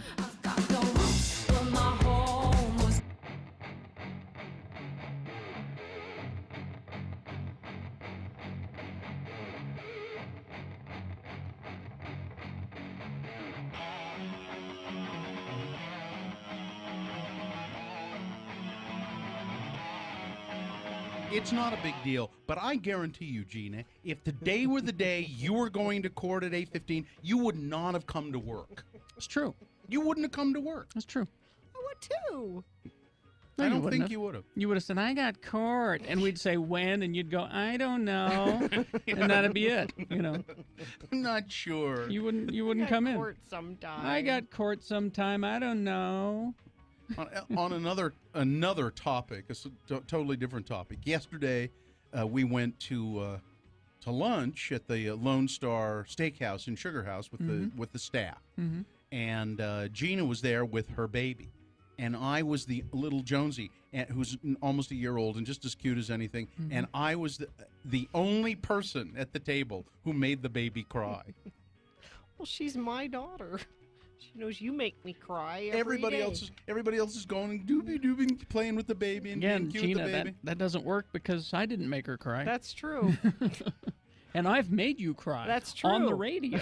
I went and sat down by the baby to, just kind of bonding. Hi, it's your Uncle Bill. Cried. Even Artie Fufkin didn't make her cry. No, I thought for sure Artie was going to make her cry. Hello, baby. Hello, baby. Hello, baby. Hello, baby. He did that for like 10 minutes. And kept waving his hand. He said, "Don't eat trans fats or you'll end up looking like me." Even Artie didn't make the baby cry. Artie could have picked the baby up and placed the baby in his mouth, and the baby wouldn't have cried. The whole head, and the baby wouldn't have cried. I think it's your facial hair. Might make you look scary. I'm just guessing. Was I the only one there with facial hair? Mm-hmm. Well, Heather. Just kidding, Heather. She hasn't experienced a lot of facial hair. Maybe. I don't know. And then I brought her over to you later. Like, it's safe with mommy holding you kind of thing. I gave Bill a hug. See, he's nice. She didn't cry then, but she was barely holding it. She had the face. Barely holding it together. She had the you could see she was just like any second she was just going to. It was the face. We were there for 2 hours, and she was good the whole time we were there. I didn't have to get up and walk around with her once. Are you surprised? No, but... Are you bragging? Yes. Okay. So she's like that all the time. You're just bragging. Yes. Yeah. And she didn't do that once, does she usually? Well, no. Well, wow. She ate all kinds of things for lunch I didn't eat. She had tomatoes. She ate the tomatoes off my salad and my onions. Did not. And then, she ate all my onions, and then I picked onions. She really ate onions? Oh, yeah. Loves onions. Then I said, Carrie, you can eat that onion? Here. But she doesn't have teeth. She has 4. That onion even had blue cheese dressing on it, Yeah. Jeana, which is something else that you wouldn't eat. Well, now that says a lot to me, and because when I sat down by the baby, and maybe this is why she cried, I went, "Hi, honey, God, your breath stinks." That's why she cried. That's why she cried.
No, it so didn't. no, it didn't. No. But it forced you to think about me yesterday, even when you didn't want to. I entered your consciousness. You know, you do anyway because you retweet and things so much, and I'm going to have to block your notifications because 90% of the time when my phone goes bing, that means somebody that I know has either retweeted or made a comment or something. It's 90%. I'm going to turn the notifications for you off because it's you 90% of the time. Something I thought you would enjoy. You said no, but here's what it is. You are an over retweeter. You retweet and retweet and retweet. If I think somebody would enjoy something, I retweet it. You're welcome. So yesterday, for example, she 4 times. Yeah, like the Utah Jazz winning the playoff game. Like nobody would know that if you didn't retweet it. It's not necessary.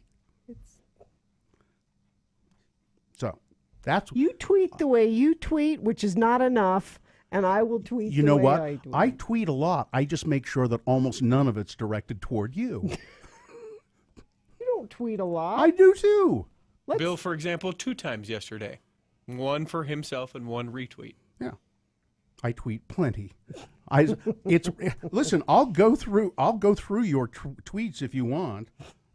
You want to see how many things you do. On Thursday, he did 5 retweets. Well, here she is about letting twice as everybody much. know who won the Real Salt Lake game because that's the only way anybody could find out. That's not the only reason to tweet something. Perhaps I am happy they won, and You I am retweeted tweeting my support. You're retweeting it to everybody who already knows. Not necessarily.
So K-Flay, yes, Blood in the Cut, opening for 30 Seconds to Mars on Saturday.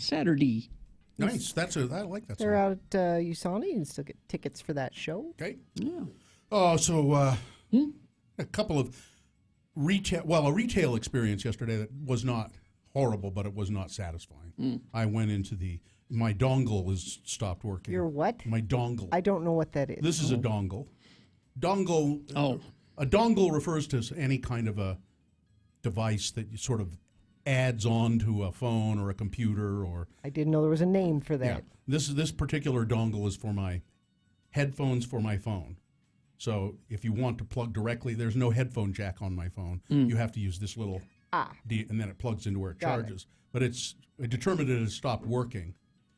And so I went into the Verizon store, and they said, "Well, that's a Google product. I mean, we provided the phone, and this came with the phone, but Google has to warranty that part of it, which I don't get." So I went to the Google store in Trolley Square, and they said, "No, we just do fiber here."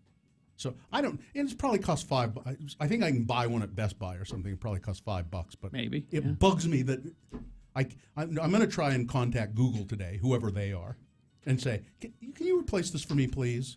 No, they won't. Isn't there a Google store?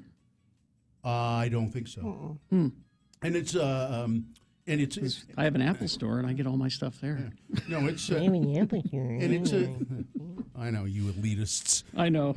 But so that was a little frustrating. And I went into the Verizon store, and I like the people there, but there are always a couple of new people. Yeah. You know, there's turnover. So I walk in the door, and this guy comes walking up to me like he was going to beat me up, but with his hand stuck out. Hi, my name's Nick. How can I help you? Hey, Nick. Nick, I need one of these. And I did. I said, Nick, you're a little aggressive. He went, what? I said, no, I'm just kidding. I don't. But so another headphone problem. As a matter of fact, for this headphone, I use these headphones, the plug-in kind, at the gym sometimes because my Bluetooth ones, the battery will die, or Yeah. So I use this as a backup, which I like to have at the gym. And I was at the gym putting in some headphones this week, and they have the little rubber things over the buds, but they come off sometimes. And I was looking at, and there's just a little tiny rubber piece on the end of the headphone, and I was looking, and it fell out of my fingers and fell onto the floor. I was sitting on a bench in the locker room. No, I was just outside the locker room. There's kind of a really nice couch bench thing there. All right, and that's where I usually sit there for a few minutes and get my, my podcast or my music or whatever I want going, and then I go do what I do at the gym. But this little piece fell off, and it went under the bench somehow. And I'm down on my hands and knees trying to find it. And it's tiny. And I can't see it anywhere. And it's black. And some guy about to walk into the locker room said, "You lose something?" And I said, "Yeah, a little rubber piece off." He got down on his hands and knees. We moved the bench back. He got down on his hands and knees and started looking around. He went, "Oh, I see it. I got it." And I just thought, and he, nice. I thought, man, that is really helping a brother out, isn't it? I mean, I got up and he got up and he started to go into the locker room, and I said, hey, hang on. That was really a nice thing for you to do. Thanks so much. And he said, "Oh, yeah, no problem." But I don't think I would have done that. I would have walked by and said, that guy must have lost something. I wouldn't have said anything. I just would have looked. Yeah, I just would have gone, "Oh, that guy must have lost something." But I don't know. Did you catch his name? I did not. But I just thought that is really the way to help a brother out. I was impressed, and it made me think that I should do things like that more often. Well, you should have asked him for help with your dongle. In the locker room? I don't think so. It is the case, Carrie, that I knew that my dongle. As a matter of fact, I was checking to make sure that in fact my dongle was broken, and it was, and I should have said, "Hey, do you know where I can get a dongle?"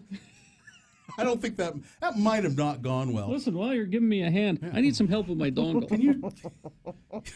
But a lot of the people at this gym I think are pretty tech savvy. He might have known. Oh, your dongle. Well, if you could help me with my dongle, that'd really help a brother out. Yeah, that does. And I think the wire inside the dongle must be broken because you see how floppy and limp it is. That happens. You get the floppy, weak dongle, and then something gets broken inside of it. As they get older, yeah. Absolutely. Yeah. I'm wondering if there might be. Well, I don't think they can fix it. I'll just have to get a new dongle. It's pennies probably. I don't know. I haven't looked it up yet to see if you can get them at Best Buy or. But I really am. I'm going to see if there's a mechanism to contact Google. You will because not. This is less than a year old. They will not. This is a baby dongle. You are not going to get a new one of.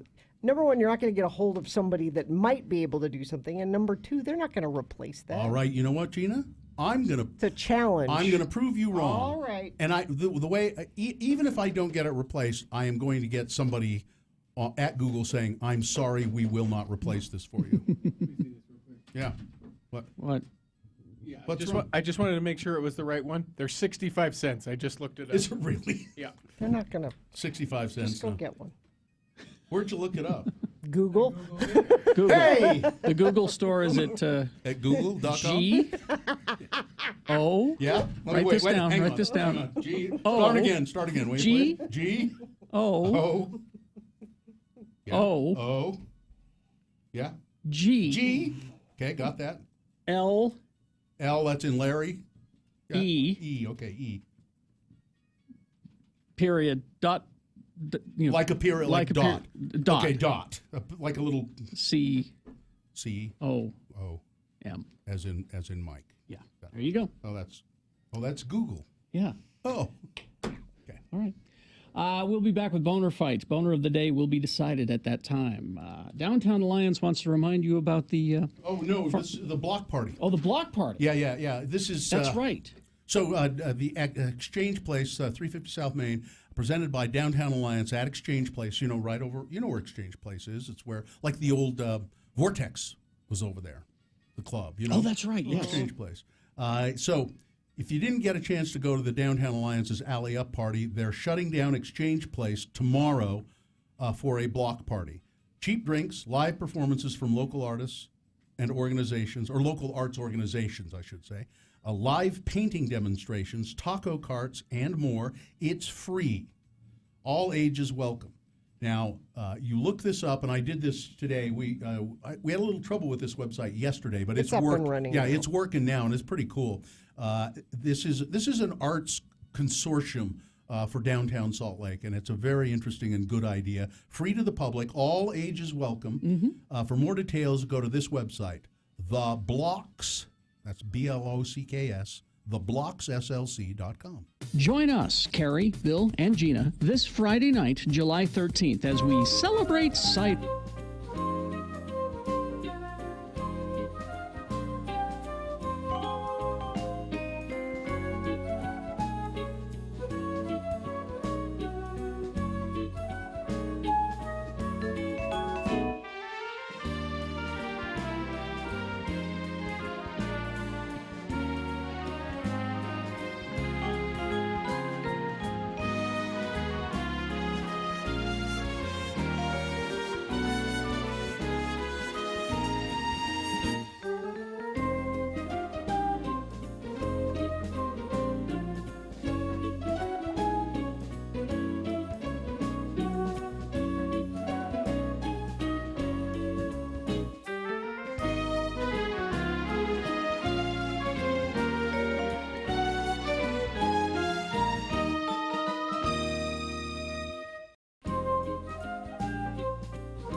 from Hell show on X96. Call 877-602-9696 or text us at 33986. Message and data rates apply. All right. Remember that information. You're going to need it because Boehner Fight is in about 6 minutes. What? So before that, we have about that. That's a reasonable amount of news. Brought to you by. There's more than one way to Mormon. Meet different kinds of Mormons at Sunstone's Summer Symposium at the Mountain America Expo Center, July 25th and 28th, or through the 28th. Go to sunstone.org. Sorry, I was reading an article about how to start knitting and learn to love it. Oh, it's important. Well, you know, I think it's important. Learn to love it? I think it's important to learn to knit because if you can knit, you can tend to it. Mm-hmm. And that's what more people should do is But tend to their own knitting. Don't, if I'm over here knitting, Bill, No, you that's can't right. come over and comment on it at all. Exactly right. The 10 best and worst run cities in America. This is according to Wallet Hub. They do these things periodically, looking at the operating efficiency of 150 of the nation's biggest cities. And for each city, the site looked at nearly 36 metrics, including quality of schools, hospitals to crime numbers, unemployment rate, traffic congestion. Then they match that against each city's budget per capita to come up with a ranking for the best managed and worst managed cities across America. So you see that. They look at all of those things that are going on in the city, and then they say, well, that city has a pretty small budget, and yet things seem to run very smoothly. That means good management, right? Okay. So the top 10, you want the best run cities or the worst run cities? Let's do the worst, shall we? Okay, sure. Worst run cities from 10 to 1. Number 10, Hartford, Connecticut, where they have more psychopaths than any other state. I think it's because of the insurance industry. Because most big insurance companies are located in Connecticut. Cleveland, number 9. Flint, Michigan, 8. Chattanooga, Tennessee, 7. 6. Oakland, California. Gulfport, Mississippi, number 5. San Francisco, 4. 3. New York, 2. Detroit. And the worst run city in America, Washington, D.C. That's believable. Well, that's where the swamp is. Which, if it were a state... Yes. would actually be the state with the most psychopaths, according to that study I saw really? cited. Yeah, that's true. They did not put it in the states that have most psychopaths because it's not a state. But there are more psychopaths in Washington, D.C. than any other. It should be a state. Yeah. Now, the best-run cities in America. Oklahoma City is 10. Nashua, New Hampshire, 9. Lewiston, Maine, number 8. Durham, North Carolina, 7. Sioux Falls, South Dakota, 6. Missoula, Montana, number 5. Now, of those cities I've read so far, Missoula is the only one I've been in. It's a lovely city and seems to be very, very well run. Are you getting to a Utah city? Yes. Okay. Number 4, Lexington. Number 3, Boise, Idaho. Ah. A nice city. Provo, Utah, number 2. There you go. Wow. Number 2. And the number 1 best run city in America, Nampa, Idaho. Nampa? I've lived in Nampa. And? How'd they run it? I was like, 7. So my aunt used to live in Nampa. I went there once. I was bored. The embattled FBI agent who oversaw the opening of the Russia investigation has mounted an aggressive personal defense, rejecting accusations that he let his private political views bias his official actions. And he labeled the Republican attacks on him another a victory notch in Putin's belt. Let me be clear, said Peter, I think you say it's Strzok. Let me be clear unequivocally and under oath, not once in my 26 years of defending my country did my personal opinions impact any official action I took as an FBI agent, he said. In his first public comments, he concluded his prepared remarks with a pointed broadside against his antagonizers, i.e., Republicans in Congress. Yes. I understand we're living in a political area which insults and insinuation often drown out honesty and integrity. I have the utmost respect for Congress's oversight role, but I truly believe that today's hearing is just another victory in Putin's belt and another milestone in our enemy's campaign to tear America apart. That is as someone exactly who loves this country and cherishes its ideals, it is profoundly painful to watch and even worse to have to play a part in it. Now, of course, he He's the FBI agent who had the affair with the other FBI agent, and she's refused to honor a subpoena, and I haven't heard out why yet. Now, her lawyer says she has agreed to an interview. She doesn't want to be doing what he's doing on the floor of Congress. Testifying. She wants a private She wants a private. She's not said she won't answer the subpoena. She said Lisa Page is her name. She said, "I will answer your questions in private in an interview. I will do that." But they're idiots. They were having an affair. Having an affair and they're exchanging people that should know better than emails and texts about this. how much they didn't like Trump and how much they hoped Hillary would win. They should have known. But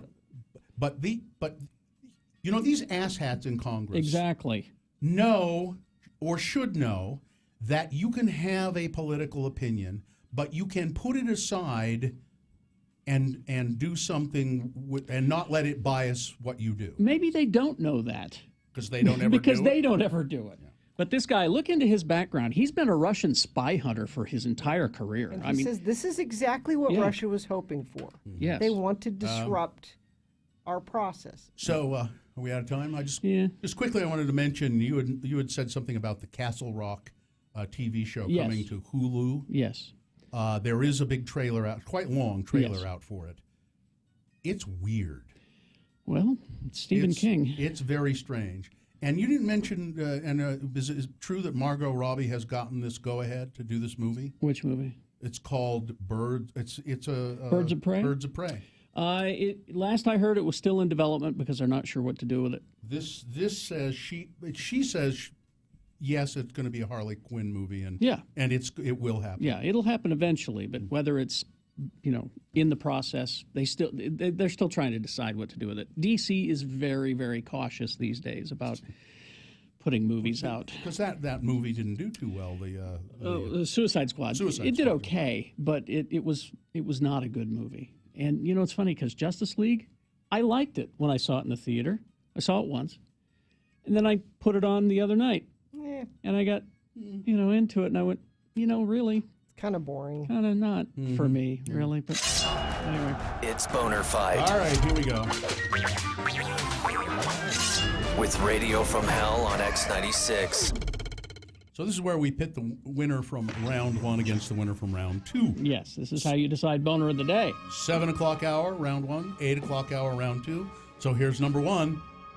I was packing because those otters can be pretty darned aggressive. That's the Boner candidate winner that a woman left a loaded gun in the bathroom at the Living Planet Aquarium, the Loveland Living Planet Aquarium out there by IKEA. Yep, she just forgot it. She just left it there, loaded gun. Going up against number 2, Papa is no longer in the house. Papa John, he was sort of on his way out as being the CEO of his own company because some other comments he'd made, but he was trying to salvage his image with an imaging company. He's on a conference call to them, and he used the N-word. And told stories about dragging people behind trucks, apparently. Yeah. That's number 2. All right, there you go. You've got to decide which one of these is the worst, which one deserves to be Boner of the Day. 1 or 2. Remember your candidate number, put it in the message of a text, and then text that to 33986. Producer's booth is taking votes at 877-602-9696 if you're using your voice. Or go to x96.com, look for the box that says Boner Fight July 12, and vote there. If you don't see that box, refresh. It should appear. You've only got 4 minutes, though. This is Boner of the Day. Let's go. Want music? Listen at 10 for a 1-hour non-stop music wingding on X96.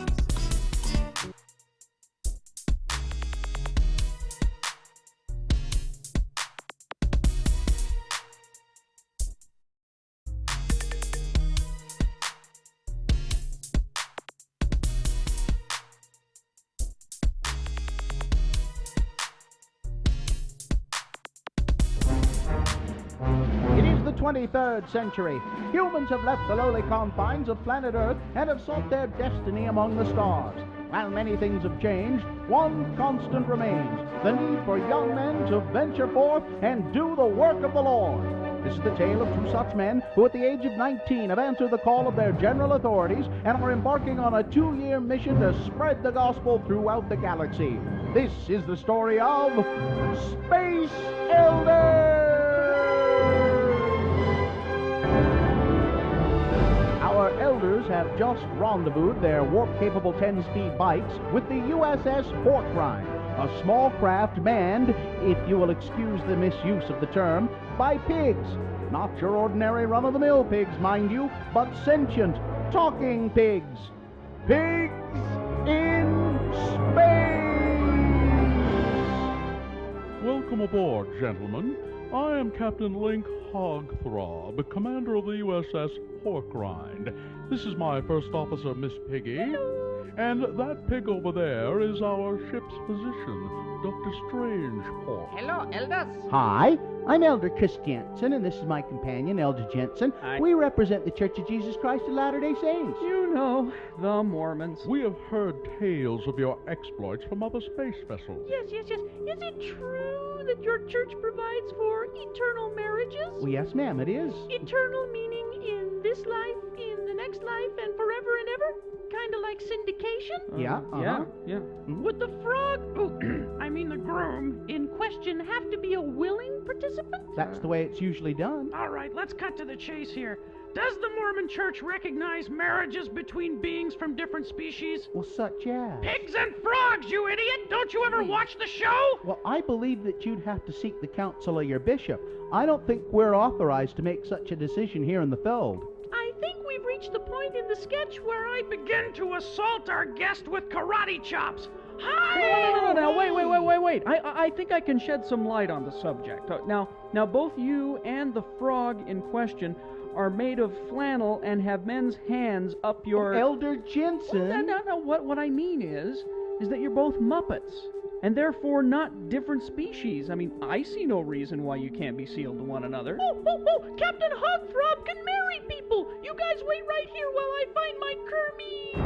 Will Elder Jensen get sent home for telling pigs and frogs that they can marry one another? Will Captain Link Hogthrob get sent home for marrying a pig and a frog? Will Kermit the Frog find a way to get our elders off the Muppet Show and back into normal space? Find the answers to these and far more exciting questions on the next tail-curling episode of Space Elders!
Radio from Hell with Carrie, Bill, and Jeana on X96. All right, time to award Boner of the Day. And the Boner of the Day is brought to you by salmon. In part. In part by salmon, pesto pasta, an artichoke, and a glass of sparkling rosé. That sounds nice. And Fresh Mountain Air has always been free, so have Snowbird's Family Flicks on Friday nights and Cool Air Concerts on Saturdays. They've got a great lineup this summer, running every weekend through August 11th. Details at snowbird.com.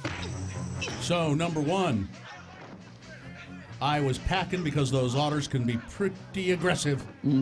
It's a woman who is a concealed carry permit holder, and she negligently left her loaded handgun in the restroom, the women's restroom at the Loveland Living Planet Aquarium. Could have been deadly dangerous. Yep. And that's going up against boner candidate number 2. Papa is no longer in the house, or perhaps we could have called this one, Papa will have to have a brand new bag. Papa John Schnatter making racist comments to a group of people who were hired to help him improve his image so he could, kind of get back to running the pizza empire. Yeah, no. He's out. He's out because he used the N-word. He used the N-word saying, well, Colonel Sanders said the N-word, and he never got in trouble. Why can't I? Why can't I? Come on. Is it because it's pizza instead of chicken? Huh? So, Andy won the Boner T-shirt. Andy. And, Andy. And, I think that this is always an indication that these are both great candidates because the voting's really close. That's always a good indicator, yes. But the Boner candidate, number 1, I was packing because the otters are so aggressive, wins. That is your boner of the day for July 12, 2018.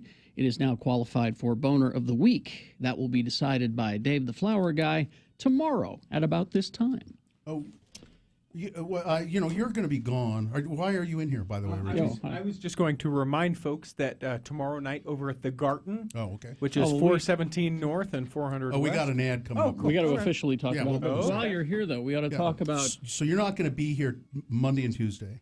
No, I'll be here Tuesday. I will not be here Monday. So both Jeana and you will be out on Monday. And so Jeana won't be. And so generally, when Jeana goes or one of us goes, Richie fills in, but he's not going to be here on Monday. So we were trying to, just Monday. So we're trying to think of, we were thinking of different. What?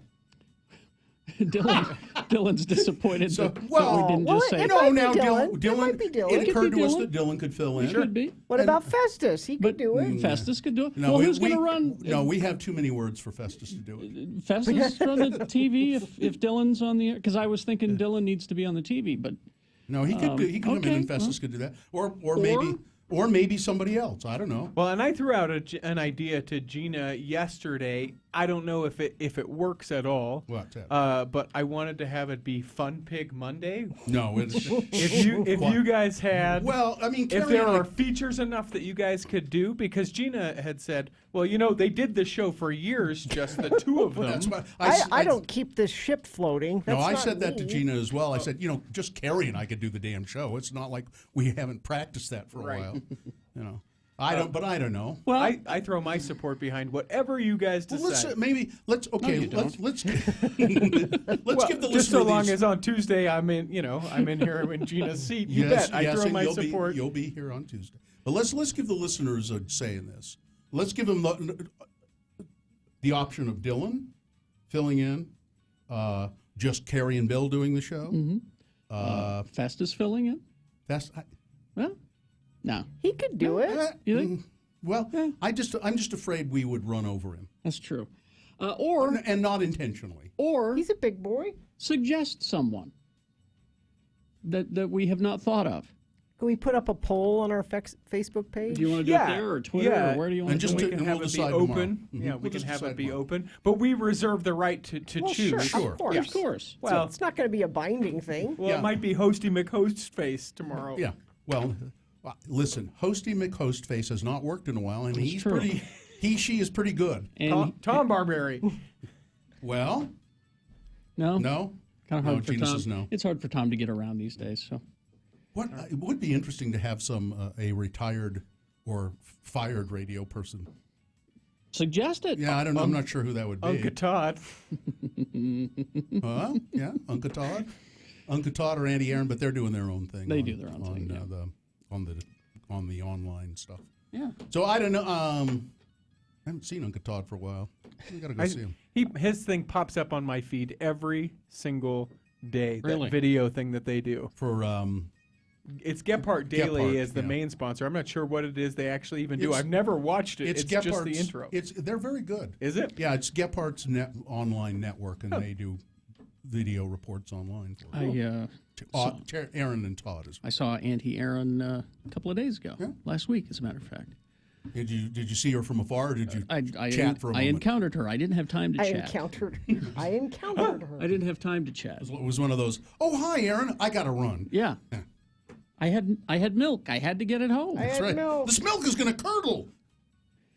What about a guest house like Shauna Lake? Fine. That's a fine example. Mm-hmm. Nineveh Dinha. Rod Decker, These are more somebody people. said. Nineveh is always good on the show. Papa John isn't busy. Maybe he can. No, and that's not. it would give me an opportunity to apologize to Nineveh. So. So any suggestion that you have of someone to fill in on Monday? Of course, you know for Jeana. I adore Hope Woodside. Hope would she get up early? I don't know. I know she's a late sleeper. Yeah, she is. For an that is not an okay. I don't ever want to hear that again, by the way. What? I don't know. It's so early. You have a chance to be on the Radio from Hell show. Yeah, Shouldn't matter what time of day it's Jeana, on. calm down. Jeana, calm down. A chance to be on the radio? Yeah, but it's pretty early. Yeah. I mean, really, Jeana? Oh, I don't know. Come It's on. early. Come on, Jeana. You know what a thrill it is for us to be here. So make the suggestion. Yeah. And you can really do it anywhere. We'll put a poll on Twitter. We'll do one on Facebook. You can just email us, radiofromhell@x96.com. Yeah. All of the ways. And we'll decide tomorrow. None of it's... And you may have input into it. You friends of the program may have input into it. So do it. Do it. So there you go. Okay. All right. Anybody that you Bad think... Brad Wheeler. Bad Brad Wheeler. People are suggesting a lot of the Geek Show guys. Pick one. Go ahead. Now I'm starting to feel bad. Well, it's pretty early. What do you mean? You get to get up early. No, I'm so easily replaceable by all of these. Guthrie gig line. Can we get Guthrie? No, Jeana, you're not easily replaceable because we haven't been able to figure out who to do it yet. Yeah. Or maybe just Carrie and Bill. Well, and you need to come to this event tomorrow night so you can wish Jeana well on her trip to Chicago. This is the party we're having at the the Mountain West Hard Cider place down there on 4th West, and they've built this beautiful beer garden or beverage garden. This is where they make the cider. Yeah, and it's It's great 417 North, 4th West. So it's easy. It's 4th and 4th. It's easy to remember. And it's a huge space that's open to kids. You can bring dogs. Goldfish. They're going to have food trucks there. Carrie Parrots. Oh my gosh, Carrie showed me some of the ice cream. What's the name of that ice cream? Normal ice cream. And they do the soft serve because I know you like the soft serve, but they also do like ice cream sandwiches and bars. And then come and have some hard cider or delicious. some Red Rock beer, and then there's a full bar. It's from 6 o'clock to 9 o'clock tomorrow. Live music. Their 7 Mile hard cider is really delicious. It's crisp and refreshing, perfect for a warm summer night. So if you want to find out more about Mountain West, just go to mountainwestcider.com/thegarten. And we will all see you there tomorrow night. Yep. Cool. Salt Lake Community College presents the 2018 Twilight Concert Series in conjunction.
and Jeana Barberi on X96. Let's see, 9:50 right now. Sue sent me this list, and I didn't realize how extensive it is. A long list? Yeah, it's from Business Insider. Oh, I love that magazine. How much to tip in every situation? This will be helpful because I often wonder what's This appropriate. we don't have time to get to all of them. As you look through it, though, what is the oddest thing that you think, oh, I had no idea I should tip? Well, that's just it. I've only gotten halfway through. This is a really extensive list. Well, I mean, the ones you've gotten through. Let's see. Your AAA tow service. What? See, this is alphabetical. This is now, I have AAA. I have for years. And I don't use them all the time. I mean, very seldom do I really use them, but when I need them, they're there. Mm-hmm. I tip the tow driver. They say the standard tip is $5 to $10. If the tow bill is high, or if you can't afford it, you don't have to. Okay. All right, I'll tip them next time because they've always been great. Point of order, John Smith, X96. How are you? Yes? I just said. I just did the thing. New hire, John Smith. Yeah, what? Can we go down to W and look at wedding DJ? Oh, there you go. Always tip your well, wedding maybe DJ. it's just under DJ, but like I said, this is an extensive list. Your building super when he does repairs in your apartment. The doorman. You're supposed to tip them. Appliance deliveryman. Yeah. Then it gets down to basic stuff like bartenders and things like that. Your bellhops. I tipped last time I had appliances delivered because there was a really difficult move. They had to pull one out of the basement. And they're heavy. And I tipped those guys. Now here's one that I disagree with. Carry out or take out restaurants. They say you don't have to tip. Well, the rules that I think I've read is if there is a tip jar on the counter, you really ought to throw a little bit of money in there. And if it's just the change, and if it's just that's fine.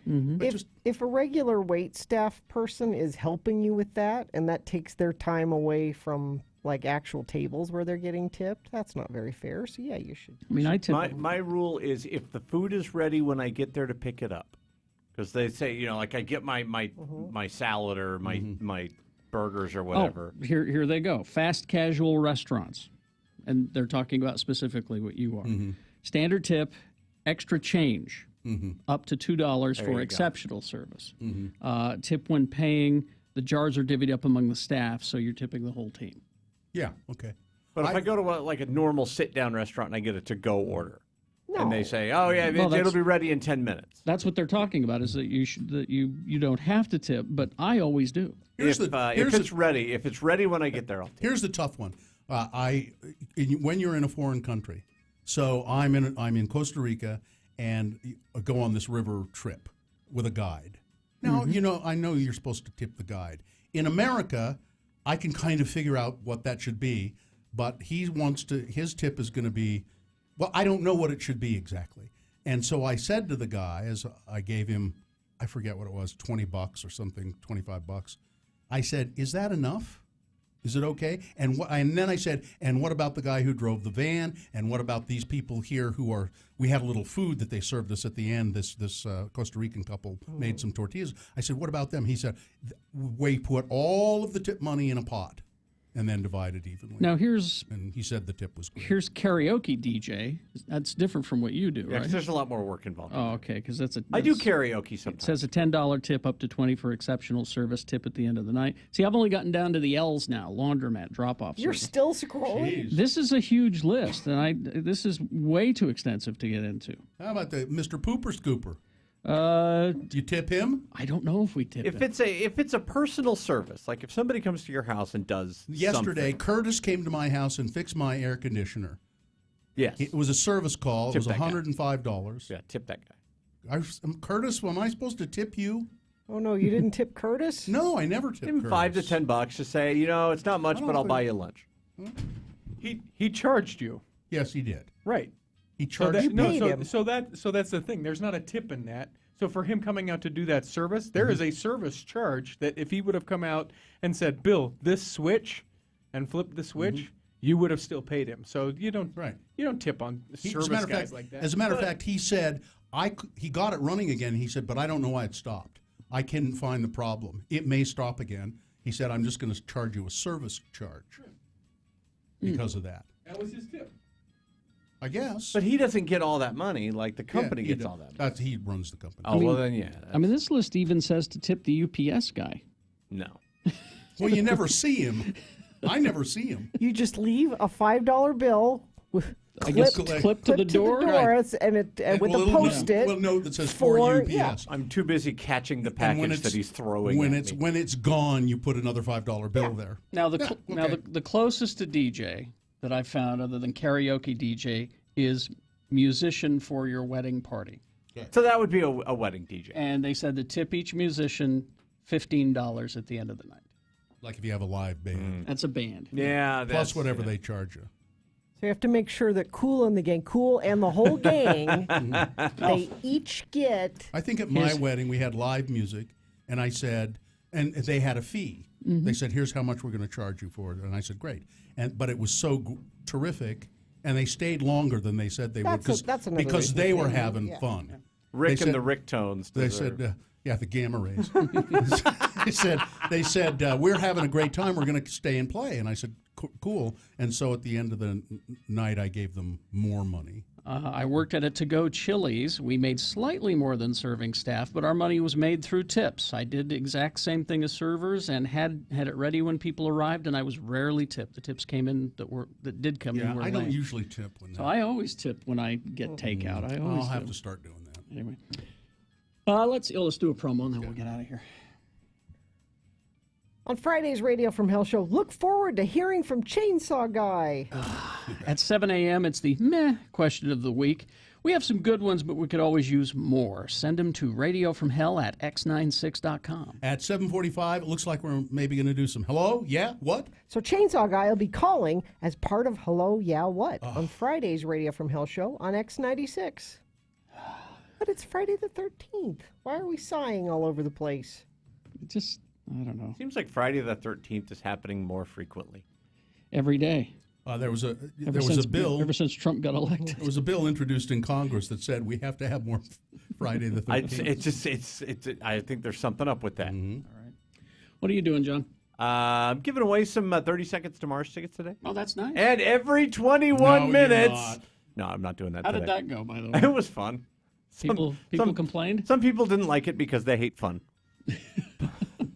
Well, you're nothing if not fun. Exactly.